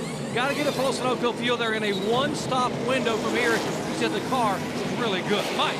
Denny Hamlin extremely happy with his race car, takes left side tires only. Meanwhile, the 15 team going to work on the left side of that race car as well. Clint Boyer extremely happy with the run so far. He's away in 14.7 seconds. Hamlin first off the pit lane, but he's not going to be the race leader. Another strategy session in Thunder Valley. Less than a lap from the restart here at Bristol, the NASCAR Sprint Cup Series. Rocketing around the world's fastest half mile. A new leader and a new strategy play as Greg Biffle goes to the #1 spot. Denny Hamlin first off the pit lane is going to restart in 15th position. Free pass at the caution. Danica Patrick on the lead lap in 27th place. Yeah, she's doing a nice job. It's got smoke up to 7th right now, too. And Kurt Busch in 3rd after that damage earlier.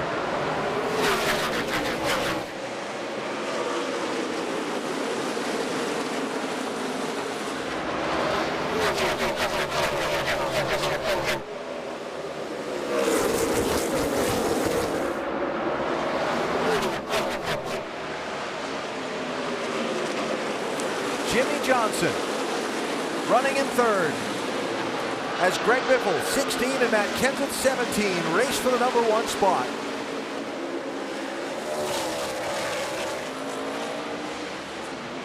Two drivers right behind them. We talked about how huge a win would be.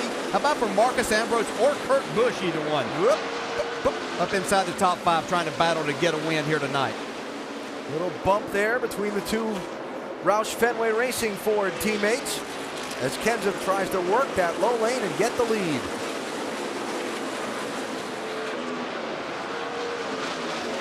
This is about 1 of 3 cars we've seen be able to utilize that bottom. Not going to be able to make it work this time, but he stayed there quite a bit. We've seen him be able to make passes like Denny Hamlin and Clint Boyer on the bottom side.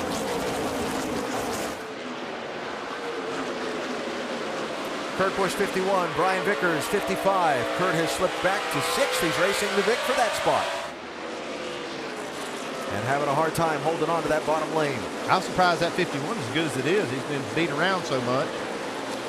Hit the wall a couple times, tore the deck lid off of it, left rear quarter panel off of it. And remember early in the race, if you were with us, Tony Stewart got lapped by Joey Logano, the then race leader. Stewart got a free pass under the 4th caution of the race at lap 148. Less than 100 laps later, they played the strategy, and he's looked pretty sporty. Yeah, I was going to say, you know, he did use the strategy to get up here, but I watched him that last run when he wasn't up front. His car was still a lot better than it was at the beginning of the race. Actually pretty good. I think Joey Logano working really hard down on the bottom side. We saw this last night from him as he went on to win the nationwide race. Here again tonight as he's gotten back in traffic, really trying to make that bottom side work. Not able to pass his teammate yet, Kyle Busch. Logano's led the most laps tonight in the 20. It's the strategy session that we've seen on the last few cautions that's put him back in the pack. Still hot up front. Biffle, Kenseth, Johnson, 1, 2, and 3. Well, look at the front end of Johnson's car. You don't see that very often. 2 words. Bristol, baby. Yeah.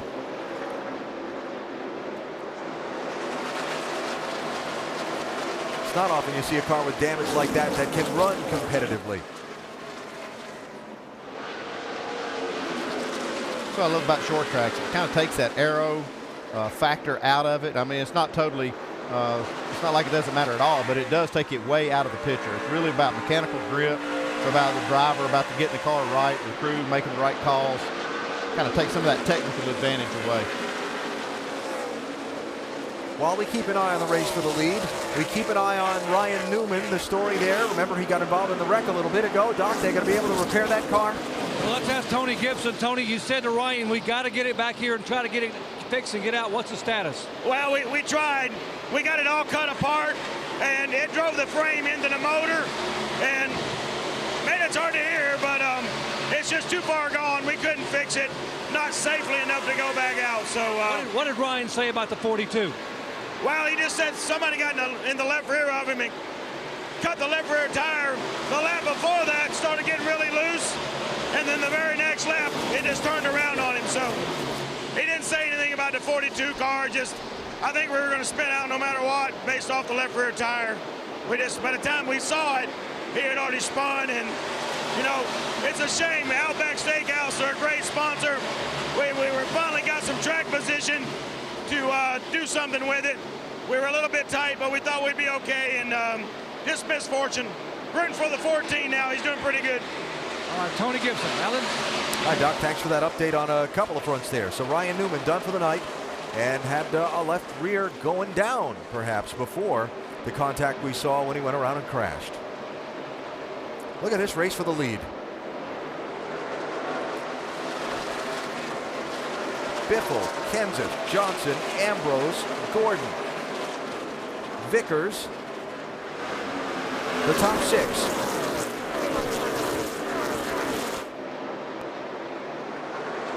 See Ambrose up in there. This is one of the best oval tracks that he races on. He's had probably more success here than anywhere else. After that victory at Watkins Glen, certainly another win would put him in a very prime position for the chase. Team playing the strategy. You see a little scarring on the right side door of that 9 car. He had a little scuff on the wall earlier.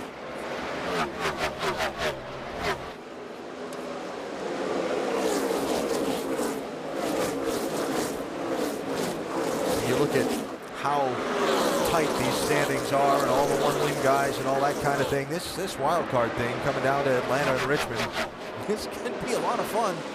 Yeah, one reason we've got them all bottled up right now is we got the 16 car out there leading. He's got about 40 laps more on his tires than cars behind him. That's what's creating this little bottleneck. Joey Logano moving a little further forward by Tony Stewart for 9th. Tell you one thing might be helping Biffle. He might be holding people up a little bit, but he's got his teammate behind him. Last thing Matt Kenseth wants to do is hit him in the back bumper and turn him around. Just across the halfway point in the Irwin Tools night race at Bristol, Greg Biffle is the race leader. 240 to go at Bristol. If you're just joining us, we've had some serious bubble trouble tonight for the guys trying to make it into the chase. Tony Stewart earlier went 1 lap down. He's up there right now, though, back in the top 11. Denny Hamlin on pit road, trouble. Oh, man, he just gets clobbered coming out pit road. We thought it was going to mess the handling up of his car, and it really didn't. He's doing pretty good out there right now, running 9th. This one was a big moment for Casey Kane.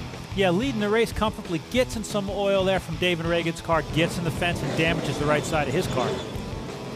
That took him out of the lead, and this was an even bigger moment for the guy who, coming into the race, Ryan Newman, was in wild card contention. Yeah, we heard Ryan's crew chief, Tony Gibson, talking about him cutting down the left rear tire. He gets into Montoya, they get together, puts Ryan out of the race. And how about Danica Patrick? Started 43rd, she's still on the lead lap, and in 27th. Doing a great job hanging in there. She did a great job last night, logging laps tonight without damage, and that's what she needs to do. Quality experience time for Danica Patrick. She's doing a very nice job. So while we were away, there has been a lead change. Matt Kenseth is now out front. Here is how he got it done, getting around his teammate, Greg Biffle. We see Biffle just slides up to the top there a little bit. Matt gets a run on him. He goes up. Greg just a little bit loose on top. Matt drives to the bottom, does a slide job up in front of him. Highline has really been the lane of choice tonight, and that is a little bit surprising for some. So high. We expected the middle lane, but not quite that high. It is, Nicole. It's a little controversial, too. Britton Smith worked hard at grinding the top line of the racetrack to take that top line away. And everybody is glued to the top of the racetrack. Very few people at the very bottom, which leads to a discussion. Do we like it or not? I mean, personally, I don't like it. I like one banking angle from the bottom to the top of the racetrack. This track now has 2 banking angles that are up there right now on the real banked up part of the racetrack, which has got everybody glued to the top, Brad. Yeah, the bottom line. The old Bristol. Yeah, the bottom line, though, throughout this race as time goes on, you're going to have to go to the bottom to pass or you're going to have to start moving people one way or another. Right now, though, just like Rusty's saying, there's really only one fast way around this racetrack, and it's up near the wall. That was our 5-hour energy rapid recap. A lot of different strategies playing out, Alan. It's going to be interesting. And a couple of people, Nicole, who've been running well tonight, running into some troubles all of a sudden here. Brian Vickers and Brad Keselowski are in a little bit of difficulty as we watch this race for the lead. You see Vickers there falling in line, and a spin. It is Brad Keselowski. All right, caution's out. All right, listen. We hit the wall like we did the Nationwide car. The nose will probably be pushed down a little bit. Get around the corner. Leaders behind you. Leaders behind you if you can catch up. We're up pretty good here, guys. We hit like Brian Scott did the Nationwide race.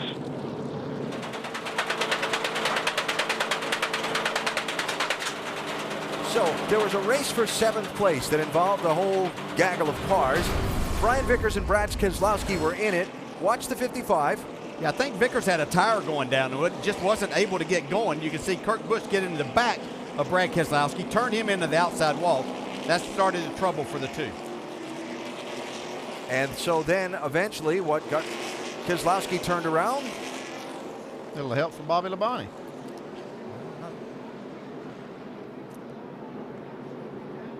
Almost like to get another look at that angle because I'm not so sure he wasn't starting to go around first when he got the rest of that help.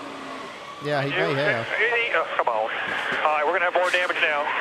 All right, we're caution's out. All right, listen. We hit the wall like we did the Nation. So Keselowski, who's won the last 2 straight NASCAR Sprint Cup Series races here at Bristol, has some pretty significant damage. Leader comes to pit road. Not all of the leaders, but the leader, Matt Kenseth, does come in. Dave? Joey Logano, 7th place. He will give up. His car is too tight in the center of the corner, so the team, in addition to filling it full of fuel, they're going to go with 4 tires. They're going to make a chassis adjustment. Looks like track bar, and to loosen that up, of course, they'll go up on the track bar for Joey. Doc?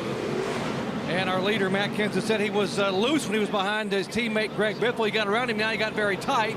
They're going to make a minor adjustment here. 4 tires, pull off a tearaway on the windshield so we can see, clean the grill. Worried about a little bit overheating. Some of the cars are. And now left side tires going on. Mike. Marcos Ambrose saying the car just won't turn. He's up on the fence almost. They're going to make a chassis adjustment and a 4-tire change for Ambrose. Otherwise, his car's pretty good. Meanwhile, down pit road, the 16, Greg Biffle saying he's still sliding the nose. A 4-tire change there. So you see those cars coming off the pit lane. Jimmy Johnson did not stop, and he will take over the race lead in the 48. We're back after this message and a word from our ABC stations. Green flag in the air at Bristol. Jimmy Johnson, the race leader in the 48, contested by Jeff Gordon in the 24.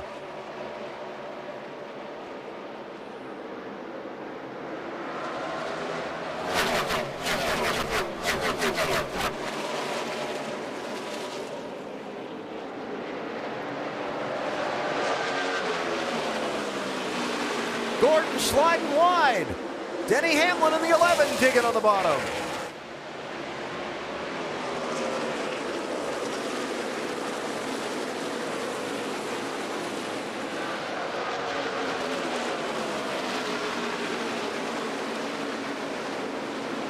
I really thought Clint Boyer starting 4th there in that 15 car would make that work to get into 2nd and may challenge Johnson, but Boyer's car just doesn't work on that high side very well. He wants to be down the bottom.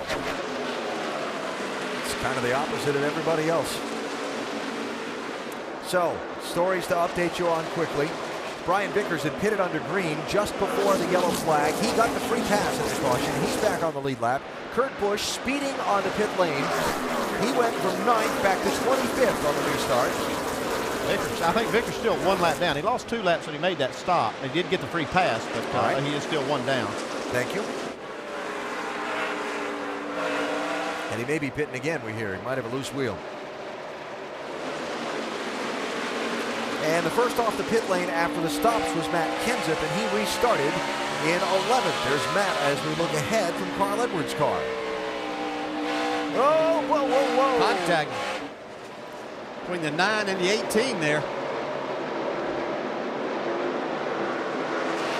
A 3 wide action off 4. It's going to work. It did.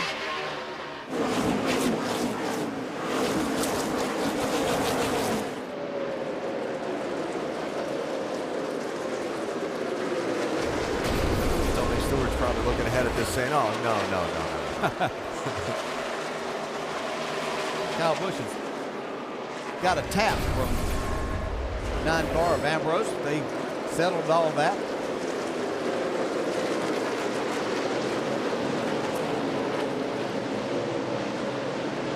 Joey Logano 20, Tony Stewart in 14. That is a race for 13th and 14th.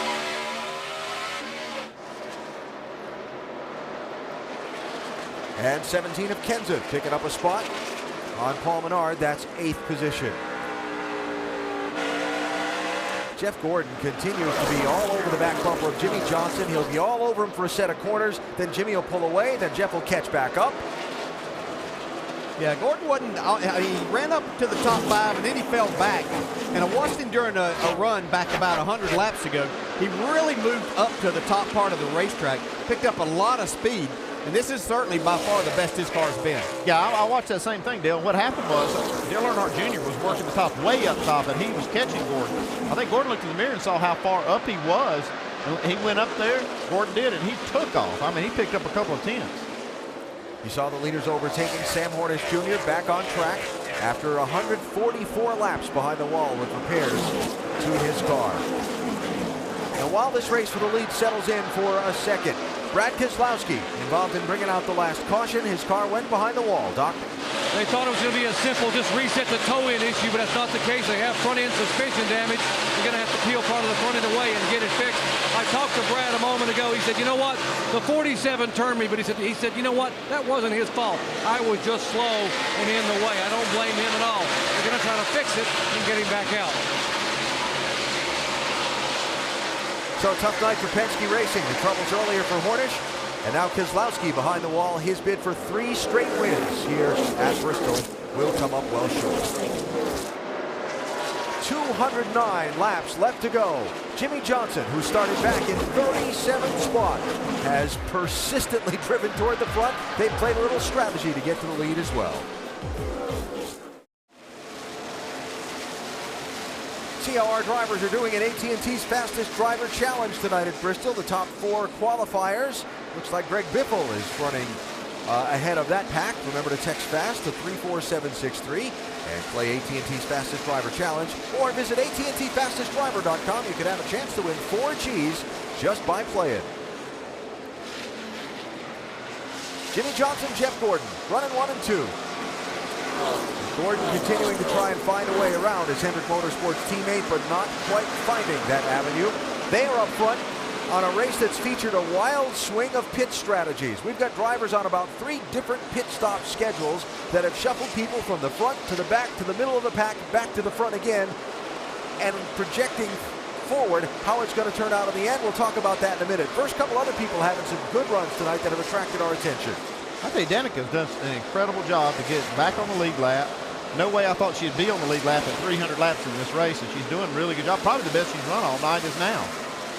Yeah, she's really been solid. After watching her struggle so much in practice yesterday, I thought it was going to be an extremely long night for her, but she's doing really a good job, Vince.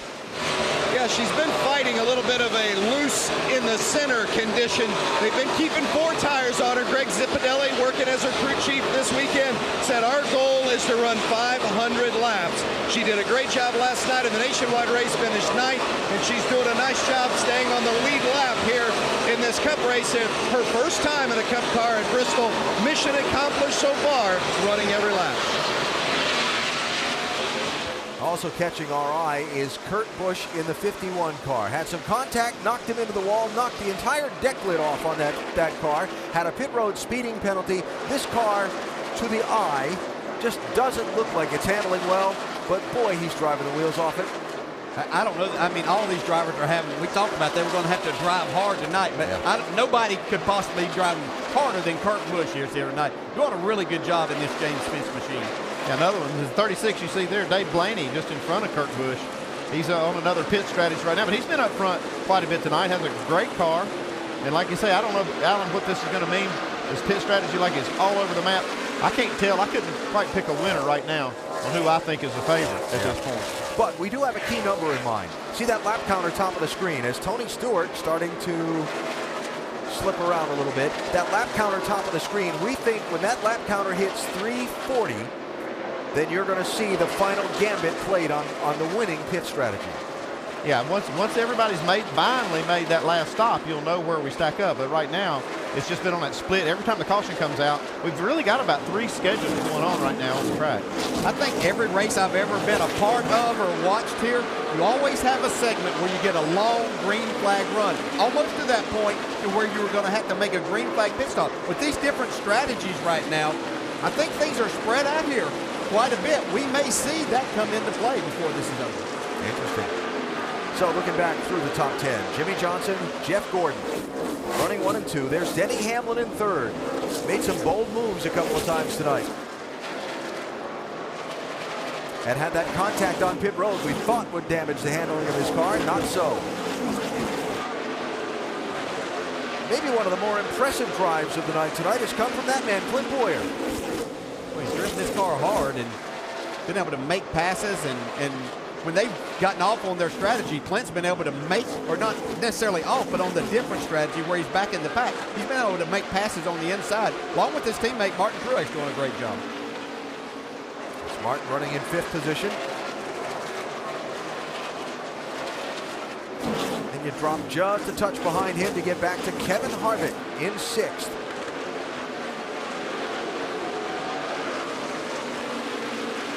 There's the scoring serial on Kevin.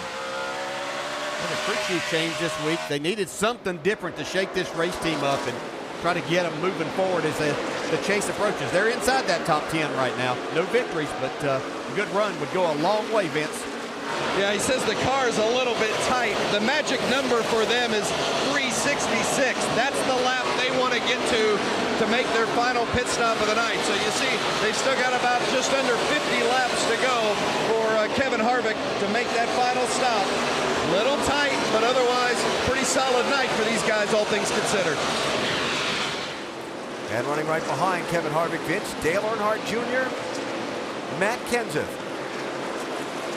Jr. led the race at one point. He's been part of that strategy shuffle that's seen him go to the front, seen him go to the middle of the pack. And right now he runs in the number 7 position.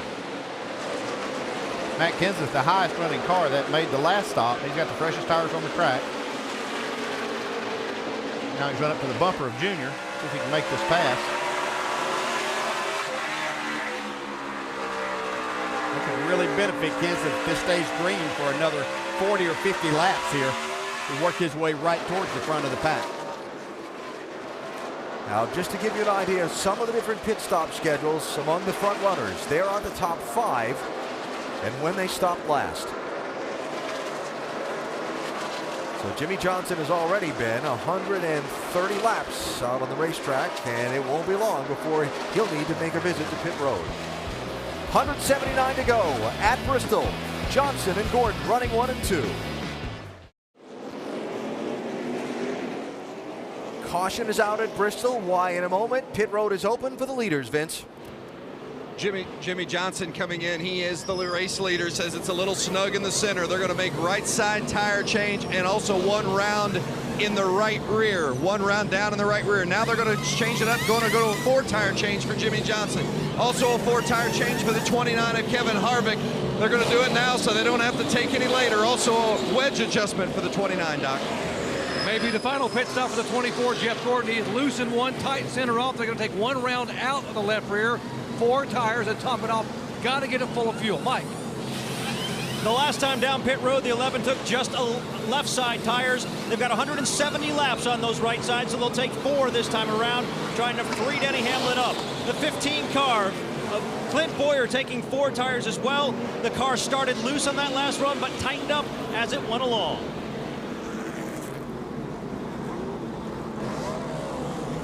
Caution out because Kurt Busch and Regan Smith crashed. Here's a look. We're under the yellow and we're back to Bristol after this message and a word from our ABC stations. Green flag just back in the air at Bristol. Matt Kenseth is the race leader, one of 6 who did not pit under the caution flag. Kenseth, Stewart, Ambrose, Logano, McMurray, Biffle didn't stop. Dale Earnhardt Jr. was first off the pit lane. He restarted 7th.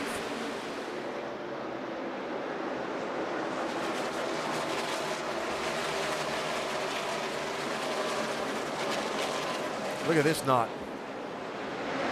And I can't believe we're talking about Tony Stewart in second after seeing that car early in this race be so far off. They made some nice adjustments as he battles for the lead now. And there he goes. Smoke is going to be able to hold it. Well, he got to the line that he wanted to, so see how far Kenseth drives it in here. He couldn't get his slide job to work quite as good. It's a lot of contact. Oh, no. There they go. Wow. That didn't work out for either one of them. They were just arguing over space coming off 4. I don't know who won that argument. Well, racing for the lead to damaged cars. It's almost too early to be racing that hard for the lead, wasn't it? It's never too early to be racing for the lead. At Bristol? At Bristol. And that's why I'm not sure. Yeah, I know Rusty said that he didn't like the way the racing is like something. I think this gives an opportunity for more type of racing and contact with the fans, came to like here at Bristol. For a lot of the part, you have to run some single file, but we've seen that no matter where the group was, bottom or top. And I think that's only going to get wrapped up as we get closer to the end of this. And remember, Tony Stewart, one of those drivers, because of a run of bad luck lately, down at the bottom end of the top 10 in points. And a crash and not being able to finish this race is not going to help. Yeah, Tony's pretty well locked into the chase, but he wants to be able to stay in that top 10 to be able to carry those bonus points for the win. He's trying to go for more bonus points by getting the win here. That was his slide job down in 1 and 2 to take the spot away from Kenseth. Now Kenseth tries to drive in hard, slides up, a little contact. I have to call that racing. I mean, I try to throw the blame there. That's just racing. See, Kenseth does slide up into Stewart a little. Tony comes down, trying to pin him down a little bit. That creates contact that gets Kenseth sideways. Yeah, but I thought Tony had to get down a little bit. We've talked about how just on the exit right there's not a lot of room. The groove's fairly narrow. He had to kind of keep off of that clean part of the track to stay in the groove. See right here, if he goes a little bit higher there, yep. I don't think he had much choice, Tony. No, if you have to lay some blame somewhere, it's certainly the contact was created by Kenseth driving in probably a little too hard. Tony not very happy. Whoa. Now, gosh, looks familiar. Well, we know what Tony thinks. I haven't seen one of those in a while. What are you talking about? The old helmet toss. I've seen one before. Yeah, I know. The guy sitting between us did. Yeah, that's the guy.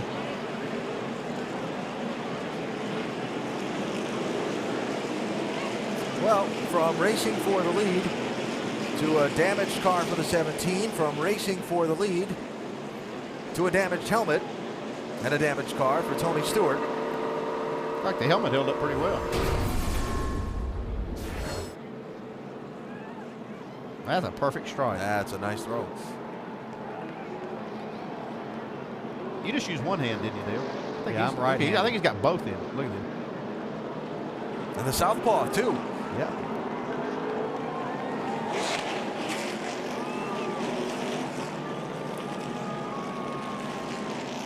They called me to the truck when I did it. I don't know if they'll talk to Tony or not. Frustrations of racing at Bristol showing themselves tonight. Tony Stewart, strike. Well, what's next? As we restart with 161 to go at Bristol. I can't tell you who it's going to be, but it's going to be more. Joey Logano. Marcos Ambrose. Drive it in. Logano getting the lead after Stewart and Kenseth crashed racing for the lead. There's Jeff Gordon in the 24. He is now the guy most forward in the field that made the most recent pit stop. made a big charge in that brief burst of racing after the last restart.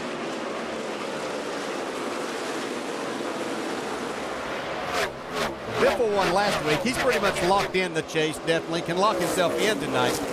The other 3 drivers there in the top 4 all have one victory, desperately needing another one.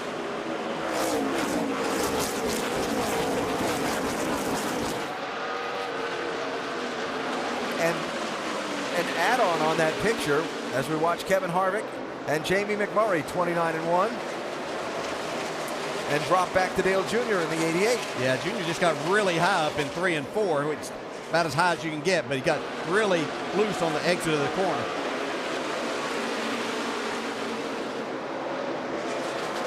Big slide. As we watch this race from the lead, Tony Stewart has come from the infield care center. He's come from it, Alan. He appears to be okay, but probably not in spirit. Describe the frustration, Tony, after having a great race car. Well, we weren't that great of a race car even, but we were definitely faster than Matt after that restart. And checked up twice to not run over him, and I learned my lesson there. I'm going to run over him every chance I got from now to the end of the year, every chance I got. You'll get that helmet back. Your aim was precise. I don't give a crap. Hell with the helmet. All right, Tony done for the night, guys. Caution flag out. 36 car of Dave Blaney went up in smoke. And while we were talking to Tony Stewart, 24 of Jeff Gordon and 48 of Jimmy Johnson got bottled up. Johnson got clear, but Gordon was slipping way back all of a sudden. Yeah, I think Gordon got in the wall. Yeah, I'm not sure that there wasn't something on the racetrack. Because Gordon was going pretty good, and then all of a sudden started really slipping. This is where it all started, up in 4 coming on the exit there. He almost just had to stop. It didn't make much contact, but it does look like something may have been on the track, and maybe that's what was something coming out of that 36 car. It ends up blowing up or something here.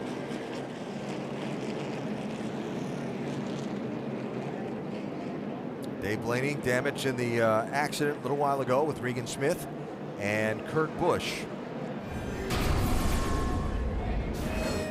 So Jeff Gordon falling all the way back to 10th place after being up there racing for 3rd a couple of laps ago.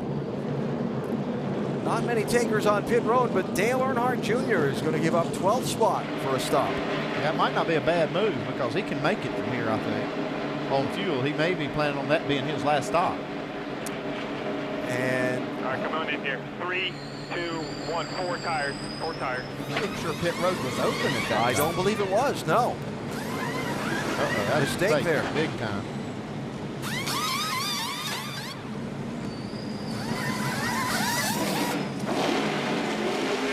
Yeah, go ahead. Go ahead. It'll be very costly. I think pit road was closed, is what they're saying.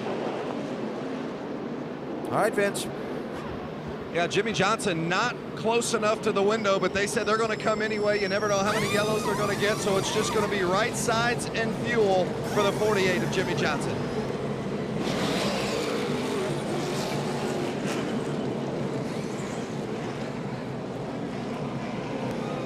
Joey Logano, the race leader, in, Doc.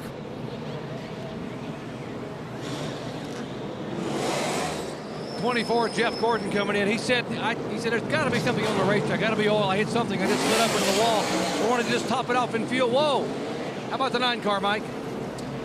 Ambrose saying he's loose in, loose off, a 4-tire change, and an air pressure adjustment for Ambrose, who's going for his first oval win of his career. So another different strategy schedule here. We'll be back for the restart at Bristol. Getting toward the late stages of the Irwin Tools night race at Bristol. Under caution for the 10th time in this race. After Tony Stewart and Matt Kenseth crashed earlier, racing for the lead, they handed the lead to Joey Logano. He's given it up for a pit stop. Highlight of the night so far, strike. And you knew he wouldn't let this go. Oh, come on. It was a Redskin helmet. That's what I thought it was. No, that's Kansas City Chiefs. Oh, Kansas City, okay. Yeah, right into the window. Yeah, one thing I should have done was catch it when it came back at. Jeff Gordon, first off the pit lane, is going to restart in 11th spot. Greg Biffle, the new leader, with Kevin Harvick to his inside.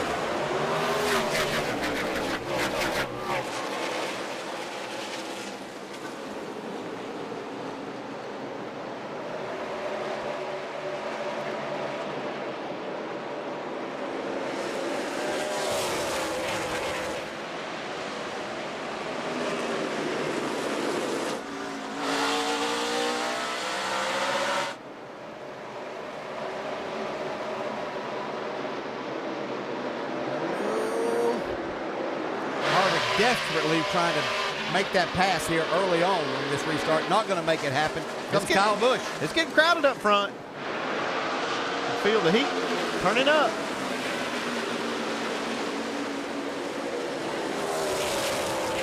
Let's mention Dale Earnhardt Jr. did hit before the pit lane was open. Had a restart in 23rd position.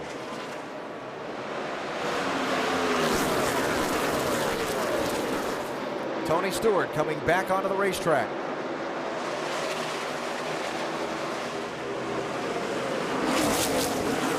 And what a fight for the lead. Truex, 56. Back into his car, wiggling and wobbling, but he stayed in the gas. Yeah, you know, the last time that we saw Greg Biffle out front, he held up a lot of cars. This car's not that good. Biffle's doing a great job of driving it, but he's really got them jammed up. Championship leader after winning last Sunday at Michigan, his second victory of the season.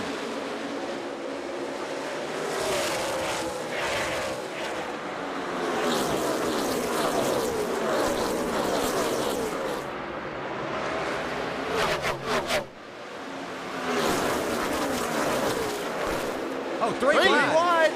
Holy cow. It's getting tight up front.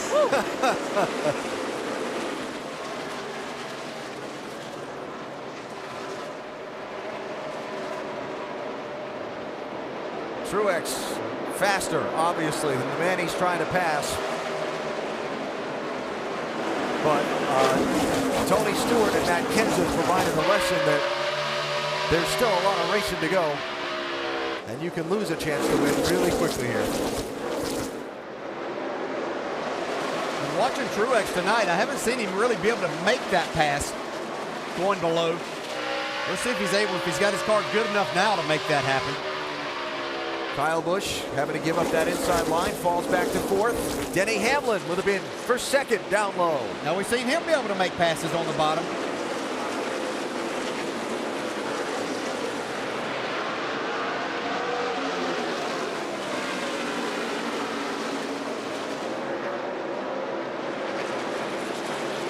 Not this time. Greg Biffle using every available inch of the racetrack all the way up to that outside wall. I'm telling you, he's doing a terrific job driving this race car. And nothing against him, but that's not the best car here as he slips now, though. Used too many inches there. New leader, Martin Truex Jr.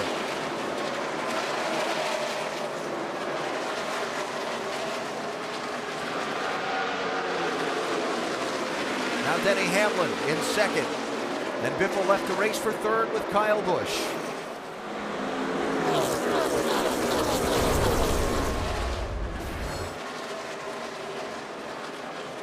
Got just a little too high, got into the wall. That right rear just slightly. That's all those that Mark Truex needed. Now for third place with Busch and Biffle and Carl Edwards right behind them in the 99.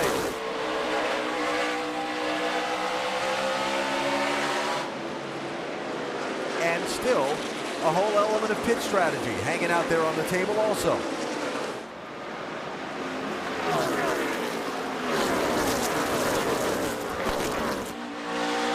Kurt Busch has come back onto the track. Carl Edwards finally showing up there in the top five. It's taking him a lot of the night to get there.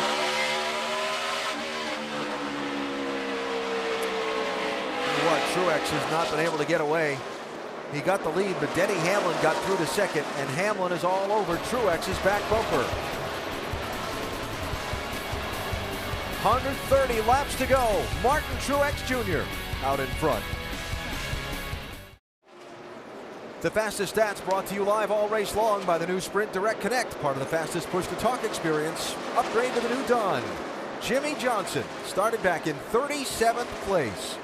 Running in ninth now, the fastest mover in this race. The fastest stats brought to you by the new Sprint Direct Connect. Upgrade to the new Dawn. Find out more at sprint.com/speed and get done. A lot of folks taking those Sprint phones and joining in on our Tweet Your Seat on Twitter. They had a lot of material to work with tonight. And some names you might recognize. Ryan Blaney, Jeff Gluck, one of the reporters who covers the circuit on a weekly basis. Crash Cart Media. That's a good one. Yep. That's needed. And a big crowd tonight here at Bristol, seeing a race that's been very entertaining and very interesting.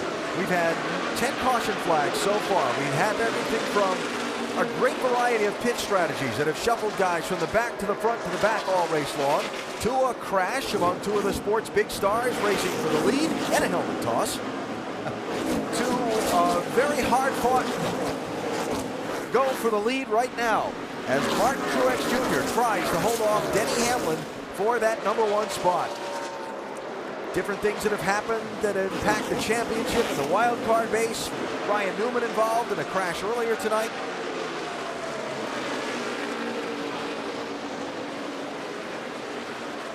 And still a long way to go in this one. A little over 100 laps. And Jimmy Johnson, after the most recent pit stops, is most forward of those who we think have made their final trip to the pit lane in this race. Well, it's possible. He's right on the edge of his window. I think he's one that can possibly go to the end without another stop. And it depends on how many cautions we have between now and the end. Got 117 laps to go. We got plenty of time for a few more cautions. What shape is the 48 in, Vin? The car's pretty good, but they definitely cannot make it, at least according to Chad Canals. He's told Jimmy Johnson, we definitely need some yellows or we're going to have to come for fuel again, but save fuel at every opportunity you can. But at this point, they're looking at one more splash of fuel to get them to the end. They're playing their strategy to count caution laps. Not unheard of when track position is so important. Will they get enough yellow flag laps? There have been plenty of them tonight. 10 caution flags. Last two races here at Bristol had 5 and 6 yellows respectively. If the sparks flying and that kind of thing is what you're after here, then there's been some of that tonight for you. Carl Edwards just caught Greg Biffle, put a slide job on him down in 3 and 4. Biffle tried to come back, but now he's going to lose a spot to Harvick. Greg has had his hands full with that 16 car. Remember, he was leading a little while ago and slipped up just a little bit too much. He's got the right sponsor for Bristol. Got Bondo on the hood. And for anybody asking what Bondo is, that's a material that's used to patch and fill the body on cars. Clint Boyer by Jimmy Johnson. 9th place there, sorry. Been chewing on his bumper there for about 15 laps, trying to do everything that he could to get by. I think Jimmy got tired of that maybe, and if he's going to save some fuel, might be doing it now, or his car just may be going away a little bit. And still this race for the lead. Truex Jr. 56, Hamlin 11. Into some lap traffic now. You'll see some of the beaten and battered cars that have been involved in some of the incidents tonight. Brad Keselowski, they come up on next. He's been behind the wall earlier.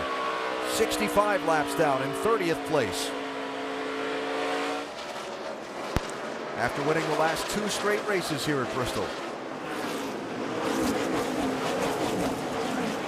Martin Truex Jr., speaking of the last 2 straight races, even though both of them were won by Keselowski, Truex finished 2nd and 3rd his last 2 trips here.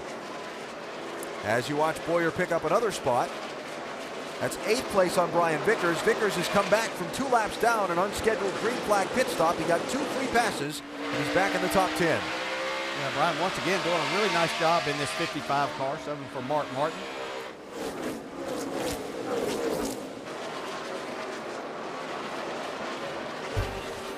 And just over 100 laps to go. What will the winning strategy be? Who will the winner be? We find out after this message and a word from our ABC stations.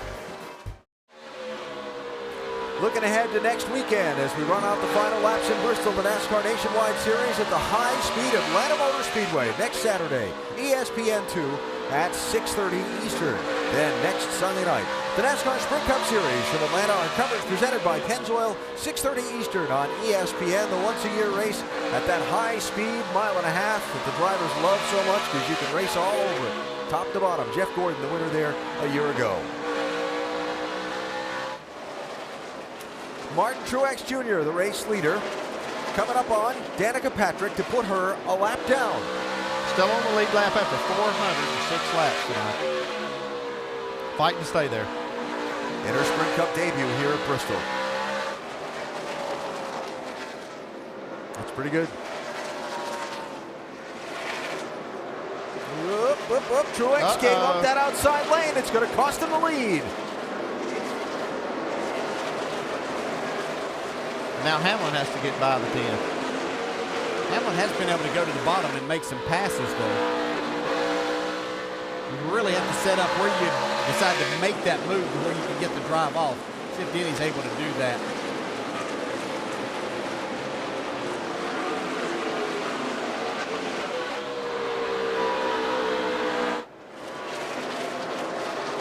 You said it right. He did it.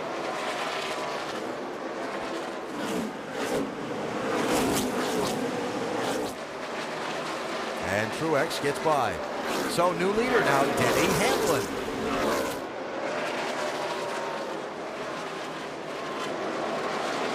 And he'll have lots more lap traffic just ahead to deal with. 42 Montoya, 55 Vickers for 8th place.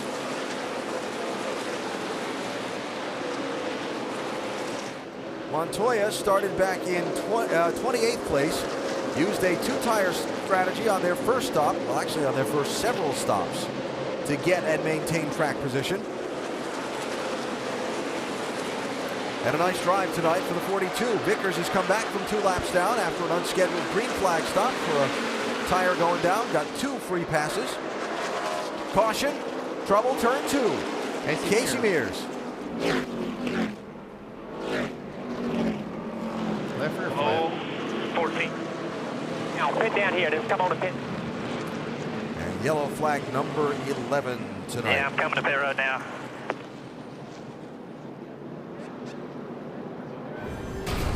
Casey started on pole tonight.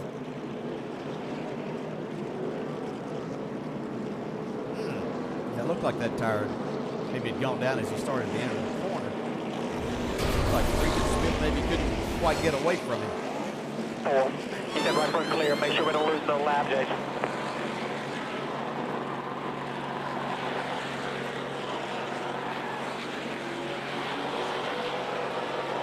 While they try and fix up the Mears car, pit road's open for the leaders. Hamlin, Truex, Kyle Busch, and more in. Vince? They're having a little bit of radio communication problems with Kevin Harvick in the 29, but they did make the call, right side tires only. Dave.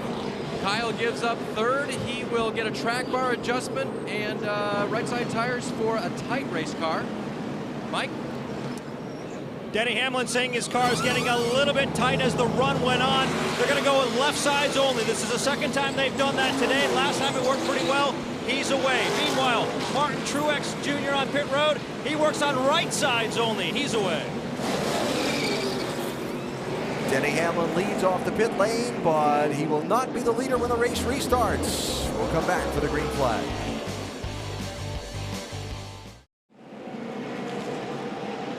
The NASCAR Sprint Cup Series under caution for the 11th time at Bristol Motor Speedway.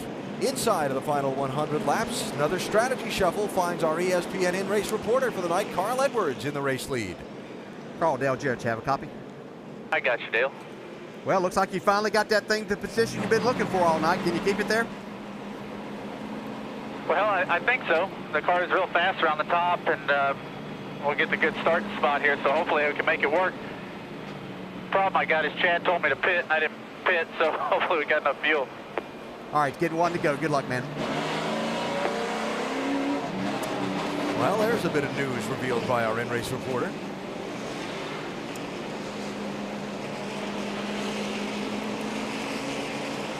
Carl Edwards started pretty deep in the field, 27th position. Up to the race lead, our Goodyear Superior performer. Through this point in the race, Carl Edwards. I don't know if that not pitting when Gucci called him into pit was the hot setup, though. Jimmy Johnson did not pit as well. All right, well, keep saving his fuel, man. We're in a very similar situation as to where we were a couple runs ago. We've actually got less laps on our tires than what we stayed on that last time. And we were running our fastest laps that last time on old tires. 81 to go.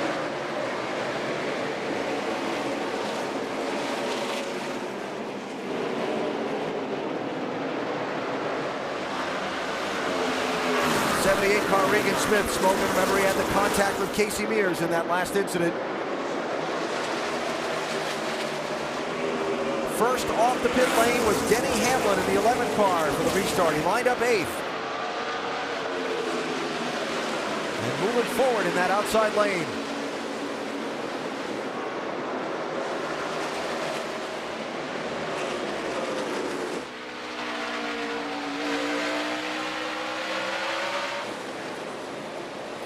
Quick recap on the pit strategy. Edwards, Vickers, Johnson, Ambrose, Gordon, Logano, Menard did not pit under that yellow.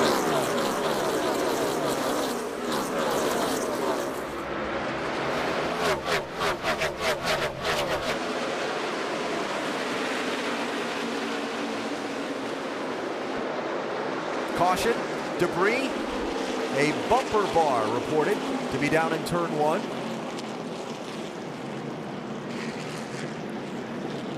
Yellow flag number 12. Okay, so now there's the bumper bar. Your Carl Edwards, crew chief. You called him to pit last time, he didn't. Have you kind of made your bed now? Almost. I mean, if he gets enough of these cautions, he'll make it. There's Chad Norris. They don't seem to be up on the wall ready to pit him. Like he may be scrambling.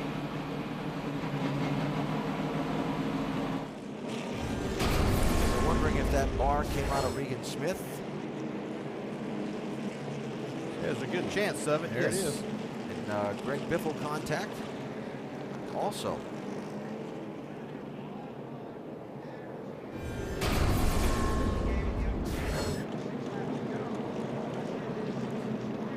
So Casey Mears with the free pass on this caution.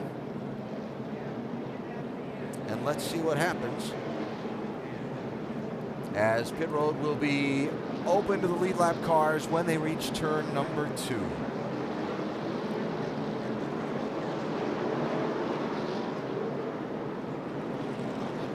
By the way, side note, most cautions here in a Sprint Cup race since they reconfigured the track in 2007. Last race on the old track had 15 yellows. We're up to a dozen. Any takers on the pit lane?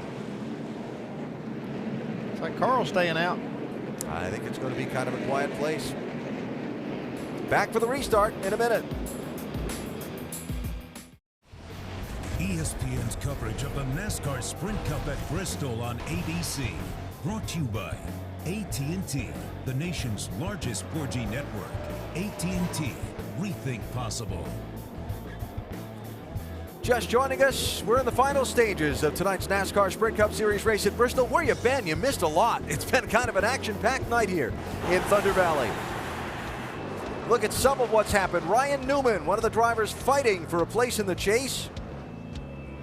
Brad Keselowski also one of many with damaged race cars. And racing for the lead, Tony Stewart and Matt Kenseth get together. A lot of damage to both of those. And Tony, one of the drivers, while with 3 wins, would get a wild card place in the championship, in danger of falling out of the top 10 of that nice stripe thrown. They may need a new helmet in Atlanta. Much to the delight of the big crowd here in Bristol tonight. So with all the trouble tonight, you look, Stewart just now 9 points ahead of Carl Edwards, who's leading the race. Tony's running 28th. And if for some reason Carl displaces Tony in the top 10, that puts Stewart and Casey Kane on the wild card bubble, knocks Kyle Busch out. Ryan Newman's already had troubles tonight. He's out of that picture. And we've still got 71 laps to go, and a lot can change. A lot to be decided here.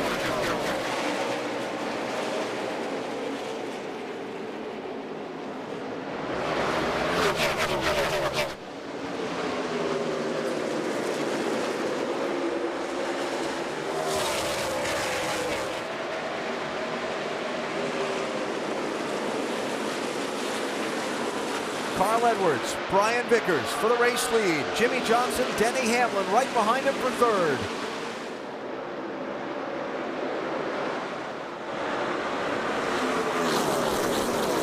Tony Stewart did not come completely up to speed after that restart. He's headed for the pit lane.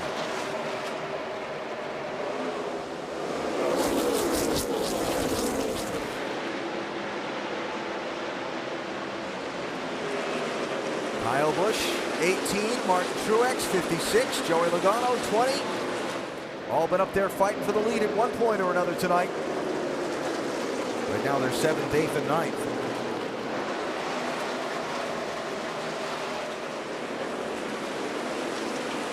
Clint Boyer back down on the bottom, knowing he's got to make some time trying to get back to the front to have an opportunity at this thing. Remember one of the stories coming into the race, the track milling away, the 2 degrees of banking right at the very top of the racetrack. Drivers are using all of the concrete out there tonight. Trouble down the front, Danica Patrick.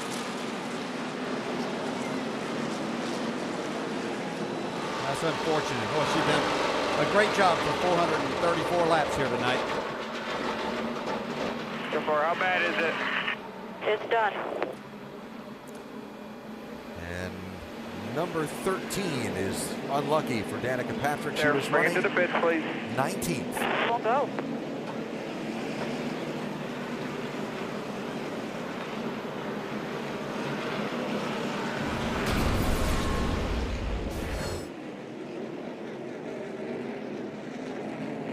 Be a little contact here.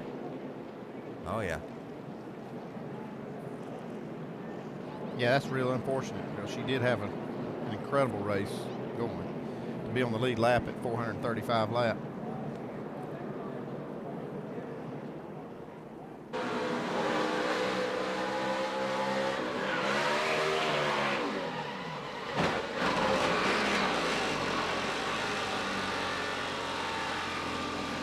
That was a race for position.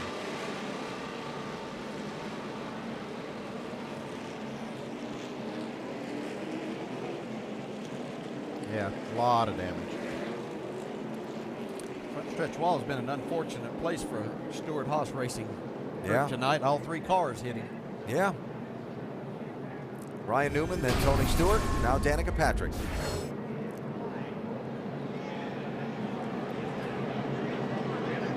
'19th place lead lap after 400 laps here at Bristol tonight. And out of it.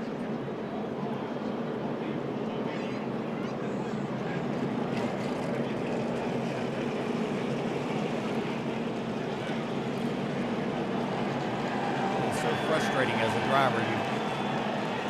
You worked your tail off all night long to kind of stay out of trouble, get yourself in position for a good finish or a chance at a win.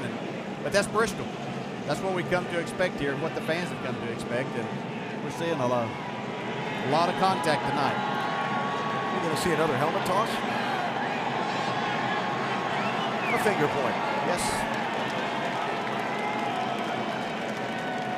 Can't say I blame her either. That could have been avoided.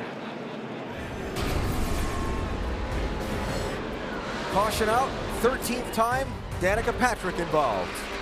Still 63 laps to go. Still cleaning up under the caution flag here at Bristol. Gives us a moment to look ahead on the NASCAR Sprint Cup Series schedule. Next weekend it's on to the Atlanta Motor Speedway and then the chase deciding race at Richmond. Then we open those final 10 races to decide who'll be this year's champion at Chicagoland, New Hampshire, Dover, Talladega, and more. Join us at the track, NASCAR.com/tickets, or the number at the bottom of your screen. Of course, all of those races seen on the ESPN network or here on ABC. So Carl Edwards, last pitted at lap 325, told us earlier as our in-race reporter he was called to pit road and missed it. So how many caution flag laps do they need, Dave, to make it to the finish? Is that the question you want asked? All right, so Chad Norris, you wanted to call him in. How much caution do you think you'll need, and do you think he's a good enough fuel saver to make it happen? His record shows that he's pretty good at saving fuel here, so hopefully he'll do what we need to do and try to get this fast enough forward in victory lane today. Did you have a number in mind as far as caution laps went? Yes, and we aren't there quite yet. He could use a few more, Alan. I believe that's the answer. He's had 33 so far, Dave. 33 laps of yellow since the 99 pitted. Well, I'm thinking he's going to get some more. It's been a pattern tonight that shows that. And yeah, it's good time to try to win. And pushing and shoving is going to get more intense here. So 1 to go the signal here, and we'll double them up and restart next time by, which will give us 57 laps to go. Free pass on this yellow. Michael McDowell does not get him back to the lead lap. There are 22 cars on the lead lap. A number of others beaten and battered.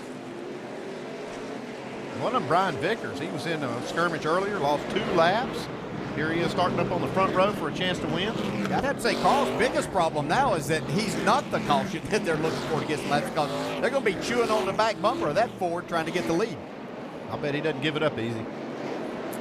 Denny Hamlin has been very strong a lot of the night tonight. He's got that outside lane for the restart. Looking good for him right here. See what he can do with it. Jimmy Johnson down in the inside lane in the white car. Here we go.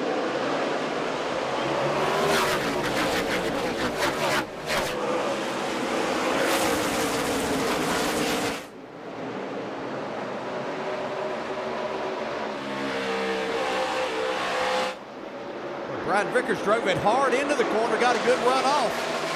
Led that lap. He's going to get the lead. No, not yet. Well, for a minute. Yeah. I thought he was going to be able to clear Edwards off too. I told you, Carl's not going to give it up easy. Carl that lap.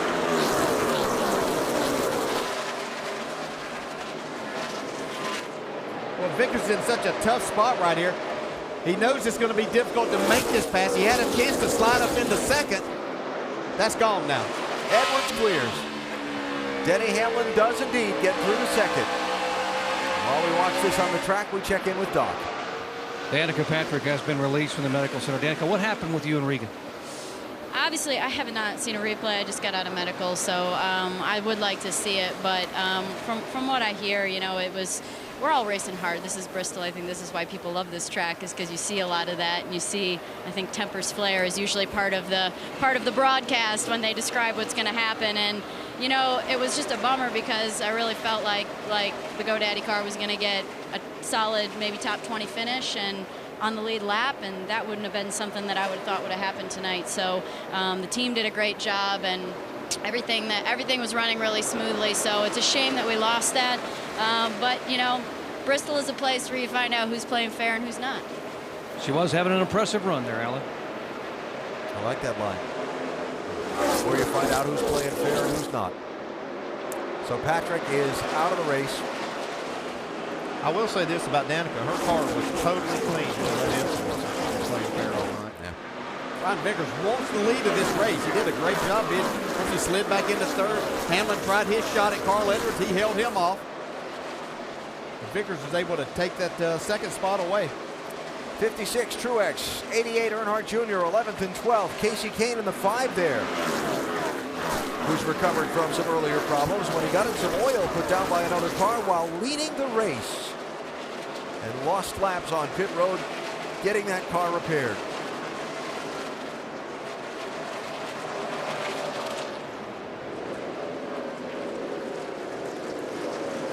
And Vickers again dogging Carl Edwards, trying to find a way to get by for the race lead. He got an opening here. He made a great move there, ran in hard. Now can he slide? He got it. No. Oh, he almost had it. Oh, look out! Vickers in trouble. Nice save. Wow. He was trying to stay off of Carl Edwards. He was right there on the bumper. And that was awesome save. Settled in. From racing for the lead back to 5th. Chance to win, maybe gone. Yeah, and I just think up in front of that, Denny Hamlin, I believe, is settled in, saving his tires. He has fresher tires than what Carl Edwards does, and probably a little suspect is whether Carl Edwards can make it on fuel.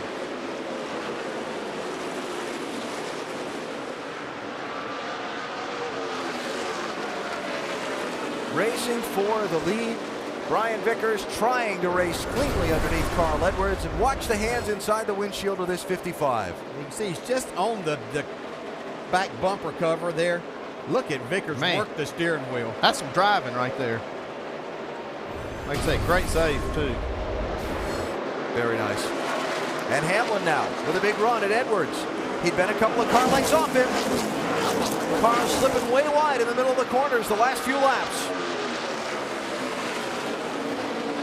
I think Denny actually might have seen the 48 coming in his back bumper, trying to make this pass maybe before Jimmy Johnson gets to him. So just in case he isn't able to complete it, he's not going to lose that second spot again. There's a nearly 90-lap difference in the pit stop schedules of these two cars. Now, this has just been a really, really good tire that Goodyear brought here. It's allowing these cars to still run these type of speeds with that many laps on them. Hamlin's up there trying to loosen him up without hitting him, but he may have to use him up a little bit to make this pass. There it is.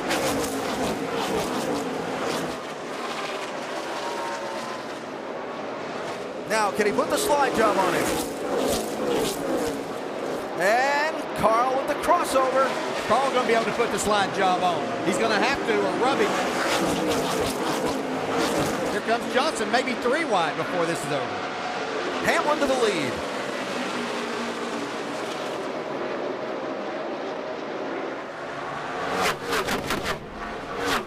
.37 laps to go.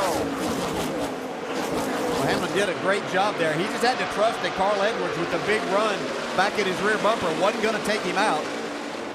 Edwards decided to try to make the pass on the inside, but it wasn't successful. You know, it's funny because as much as we've talked about Carl Edwards and how desperately he needs a win to get that wild card spot after Tony Stewart's troubles tonight, Carl has to play the point game also. He's only a 14-point deficit to Tony Stewart for the top 10 right now. And a lot of laps left tonight. And, of course, Atlanta and Richmond still to come. Not that I think Carl was thinking that at that moment. Let me clarify. Yes.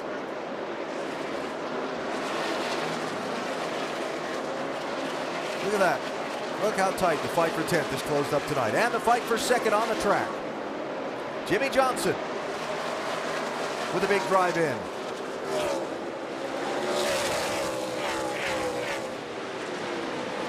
These guys all passing Edwards now, all pitted later than he has. See, Brian Vickers recovered.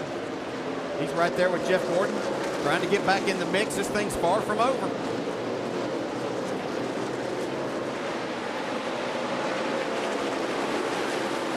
Vickers wishing that had been that simple whenever he was trying to pass Edwards for the lead. Yeah.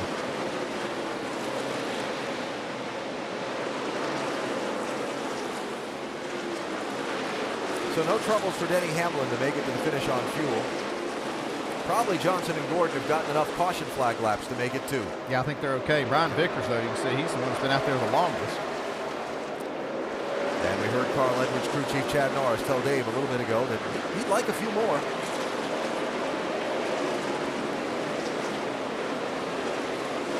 Jimmy Johnson up to second, Vince, trying to close in on Hamlin. I asked Chad Canals, the crew chief, just a few minutes ago, how are you on fuel? Are you good enough to make it? He looked at the computer and looked back at me and then kind of shrugged his shoulders.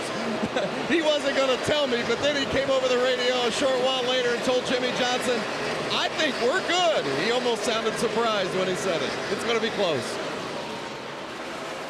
All right, Vince, a race that's seen great variety of pit stop schedules, shuffling people up and down the running order all night. Yeah, and that's kind of the luxury of having 3 victories and up in the points. You're in the chase. You can take that kind of chance here right now. Denny Hamlin, another sitting there right now, leading this race, looking at a 3rd victory. We were talking about him possibly dropping outside the top 10, and now he would theoretically be tied for the points lead if the chase were to start. There's Johnson racing now with Jeff Gordon for the 2nd spot as he's trying to find a way to close in on Denny Hamlin for the lead. Yeah, I've been watching this lead, though, and Hamlin does have it, but he's not the fastest car. There's 3 cars behind him are all quicker.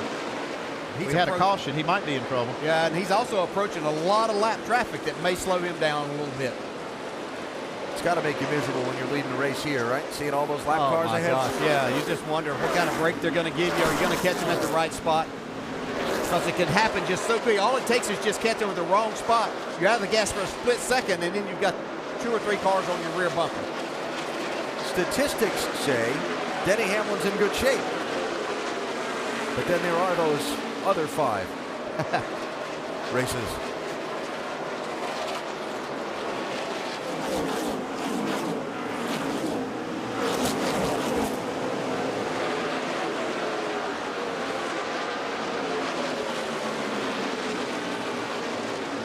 Very hard-fought night for Johnson in the 48, even for Gordon in the 24. It's been a hard-fought night for everybody on the racetrack. This has been a slugfest tonight. These guys have had to really fight for every position they've gained on the racetrack. Dale Jr., Casey Kane, 88 and 5, 12th and 13th. Jr. led the race earlier. And Carl Edwards really sliding back here. He's gone from leading back to 6th, and he's got 3 of them on his bumper and more.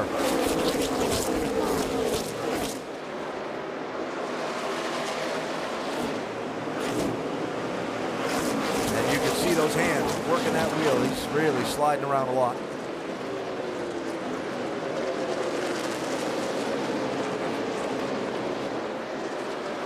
Clint Boyer going to go by. That'll be for 7th place. And Joey Logano, who led a lot of laps in this race. In fact, has led the most laps of anyone tonight. Right now back in 9th spot, trying to get 8th from Carl Edwards.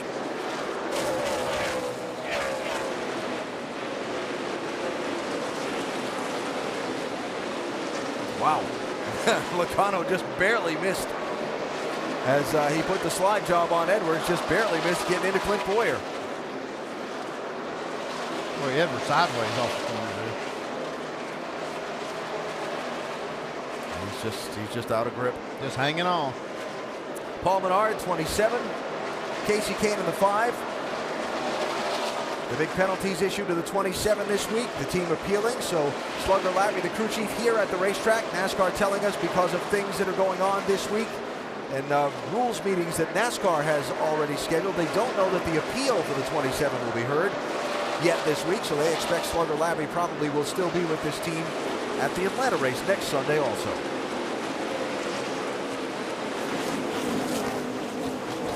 Martin Truex by Carl Edwards. Dale Jr. by Carl Edwards. And he's given up points that he had gained on Tony Stewart here in these last laps.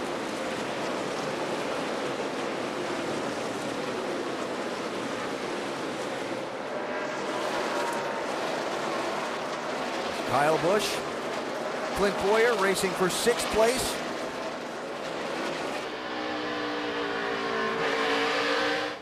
At a night where most everybody's had to run that outside lane to race, Clint Boyer's been one of the few that's really been making ground on the bottom. Yeah, and it hasn't been the typical night for Kyle Busch at Bristol. I don't know if it was a left side tire, a combination that might have been this team off a little bit. Exactly what it is, but we certainly have come to expect Kyle Busch to be up front battling for victories. Had a speeding penalty earlier. Went to the back, used some strategy to get back to the front. And has been shuffled up and down the running order by the hopscotch pit stop schedules. And right now again fighting for 6th place with Clint Boyer and Joey Logano.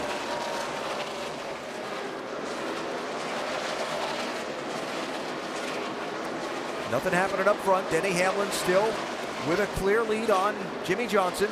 Johnson not able to gain any ground. And we watch the best race for position in the top 10 at the moment.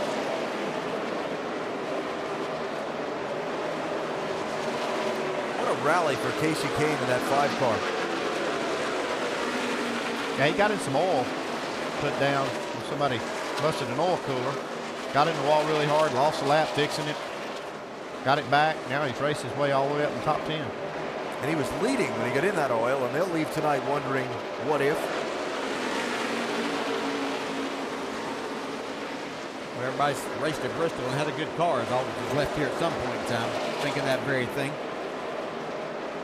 what makes it so difficult to win here and what makes it so special for a driver whenever you are able to put all of it together for 500 laps and visit the victory lane and get that big trophy.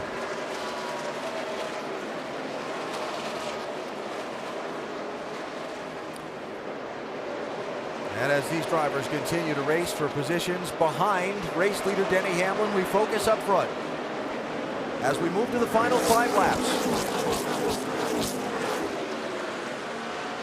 Jimmy Johnson trying to close in on Denny Hamlin.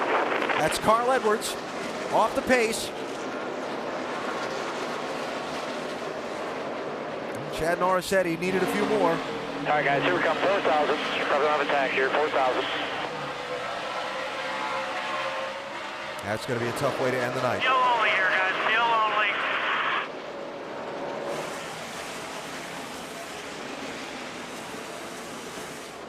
Denny Hamlin said coming into this weekend, coming so close here at Bristol, only makes him want to win here even more.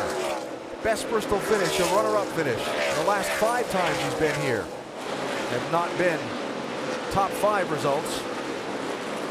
Now he's about 40 seconds away from a checkered flag here at Bristol and that huge win we talked about earlier. Yeah, and it certainly hasn't been easy by any means, but Denny Hamlin has shown he's had one of the best cars, if not the best, all night. One of the few cars his drivers able to make some passes on the inside when they needed to. A huge Bristol win. After a late pass for the lead, checkered flag is up. Denny Hamlin wins the night race at Bristol.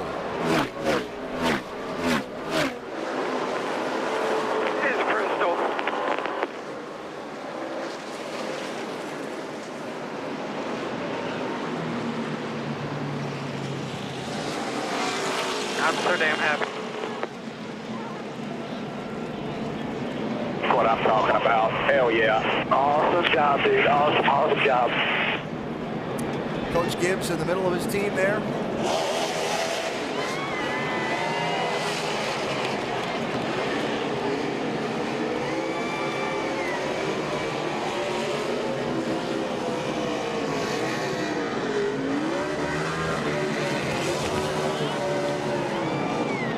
Been an interesting season for Denny Hamlin. Got a couple of wins earlier this season, one in March, one in April. Then really has been on a difficult, rocky stretch over the summer months. If you want to get things back together again and get going, why not just before it's time to run for the championship? 3rd win of the season for Denny Hamlin, Doc. Indeed it was, and Darian Grubb up here getting congratulations from the team. Darian, gutsy call coming in left side tires, and you end up in victory lane.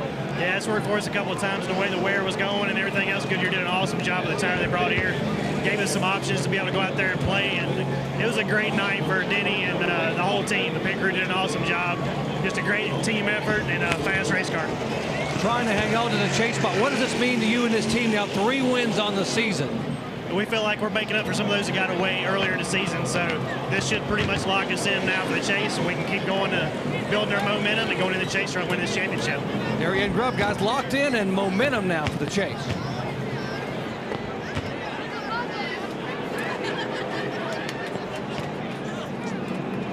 And we look at the NASCAR Sprint Cup Series championship standings. 3 drivers have clinched a place in the chase with their results tonight. Greg Biffle, Jimmy Johnson, and Dale Earnhardt Jr. Denny Hamlin has not actually clinched. He hasn't even officially clinched a wild card because Tony Stewart can still fall out of the top 10 and Casey Kane can still get a 3rd win at Atlanta or Richmond and not get back into the top 10. So Denny in really good shape. Really good shape. Just not done yet. Like I said, that momentum is it's a big thing at this point in the season, and they've got it going the right way. They've had some problems mechanically, had a lot of bad luck. They sure have the performance in a fast car. They have it all come together at the right time.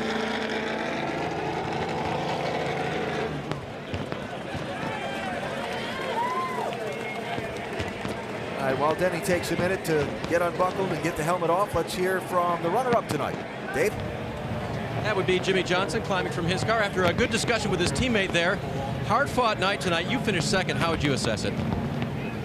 Great night. I wish we could have been 1 spot better, but very solid effort for this Chevrolet team.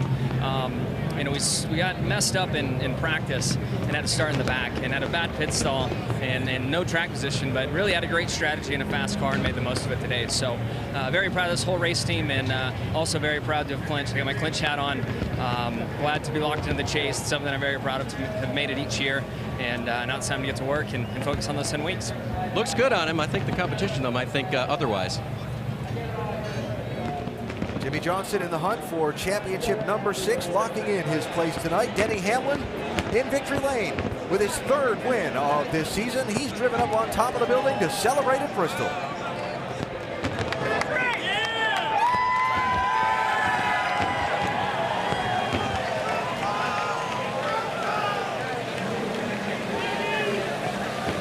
Denny Hamlin celebrating his 3rd victory of 2012. This one's a little bit different than other ones you've had. This is the night race at Bristol. What's this mean to you? Oh, I can't even tell you. This is my biggest win. This is such a great feeling. Darian just came here with a different setup, and it just hauled the mail right from the get-go. And just it's been a long time since I've been this competitive at Bristol, and I can't thank everyone from FedEx enough. Mike Glenn's here, Catherine Flea, Lori Tucker, and it's been a long time since we won in front of them, so thank everyone from FedEx Ground. I got to thank Wiley X, the fans. This is the biggest crowd I've seen here in forever. Everyone from the Jordan brand, Coke, Sprint, thanks for the phones, Toyota, FedEx. It's just it's a big day. This is just a big win. I don't know how else to explain it other than it's the night race at Bristol. And one of the things, no doubt, that makes it so huge, it puts you very much in the race for the #1 seed in the chase. Do you feel like you're peaking at the perfect time? We're not done winning yet. We still got a few more to go. Tell me about that pass getting by Carl Edwards. A little bit of bump and run, not exactly the old Bristol, but it certainly looked like there was some contact. Yeah, I mean, that's what you had to do. There's the only thing you could do is slide job somebody. It was, you know, it's Bruton ground the track, but you still had the old Bristol here where it's one line. You still had to knock someone out of the way to make a move, but our car worked so phenomenal on the bottom all day. We made most of our passes without touching a soul, and just I knew I had to get to the front as soon as possible. In case a caution came out, we would be able to restart first. So big day, big win. Just thank everyone from Toyota for sticking with this program. Congratulations. Thank you. Alan, another little interesting nugget. This is win number 200 for the number 11 in NASCAR Cup Series racing. This one scored by Denny Hamlin. I think we started this telecast by talking about that a win at Bristol was big and huge, and we heard it from Denny Hamlin in victory lane. Greg Biffle, championship leader coming into the night, locks in a place in the chase, Doc. Not happy about his run tonight, but Greg, you got to be happy the fact you are now locked in the chase, so that means a lot to this whole team. Yeah, it feels really good to make the chase this year and, you know, come out of here still leading the points. I know it doesn't mean a lot, but, man, we had a tough night. You know, the car right from the green flag just shoving the right front tire off of 4 here, and I just moved around, and I found some grip way up tight where my teammate Matt was running and some of the other cars, and eventually it ended up biting me like it did Casey Kane and a lot of the other guys, you know, getting the fence and knocked the toe out of it. But we need a little bit of Bondo for that car. That was what the sponsor we had, Bondo Body or filler on the car. So I think we're going to need a little bit of that. Okay, Greg Biffle in the chase now, locked in. Dave Burns.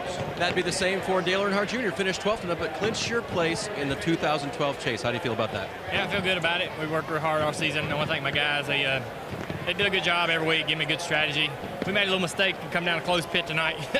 I don't know what we were thinking, but you know, we can't make them too often. But we had a fast car. The car was so fast at the start of the race, and just lost that track position. Couldn't get by some guys, and had fun though. I don't know what the fans thought about the race just yet, but I really enjoyed myself. You know what? I think they'll tell us this week, right? That's true. I'm sure they will. So I hope they enjoyed it, and the guys that didn't come, I think they missed a good race. Hey, I know what they will like. Junior in the chase in 2012, guys. All right, Dave, thanks. And it has been scrolling across the top of the screen, but let's show you for final time tonight the finishing order from the night race at Bristol. Denny Hamlin, the race winner. Yeah, great night there for Brian Vickers. He comes in there with a top 5 finish on a limited schedule. Yeah, how about Marcus Ambrose with the top 5 once again? Martin Truex Jr. up there contesting the lead for a while, wound up with a disappointing, I'm sure, 11th place run. And Bobby Labonte, though, a strong run for his team up in the top 15. Greg Biffle mentioned disappointing, wound up 19th in the race tonight.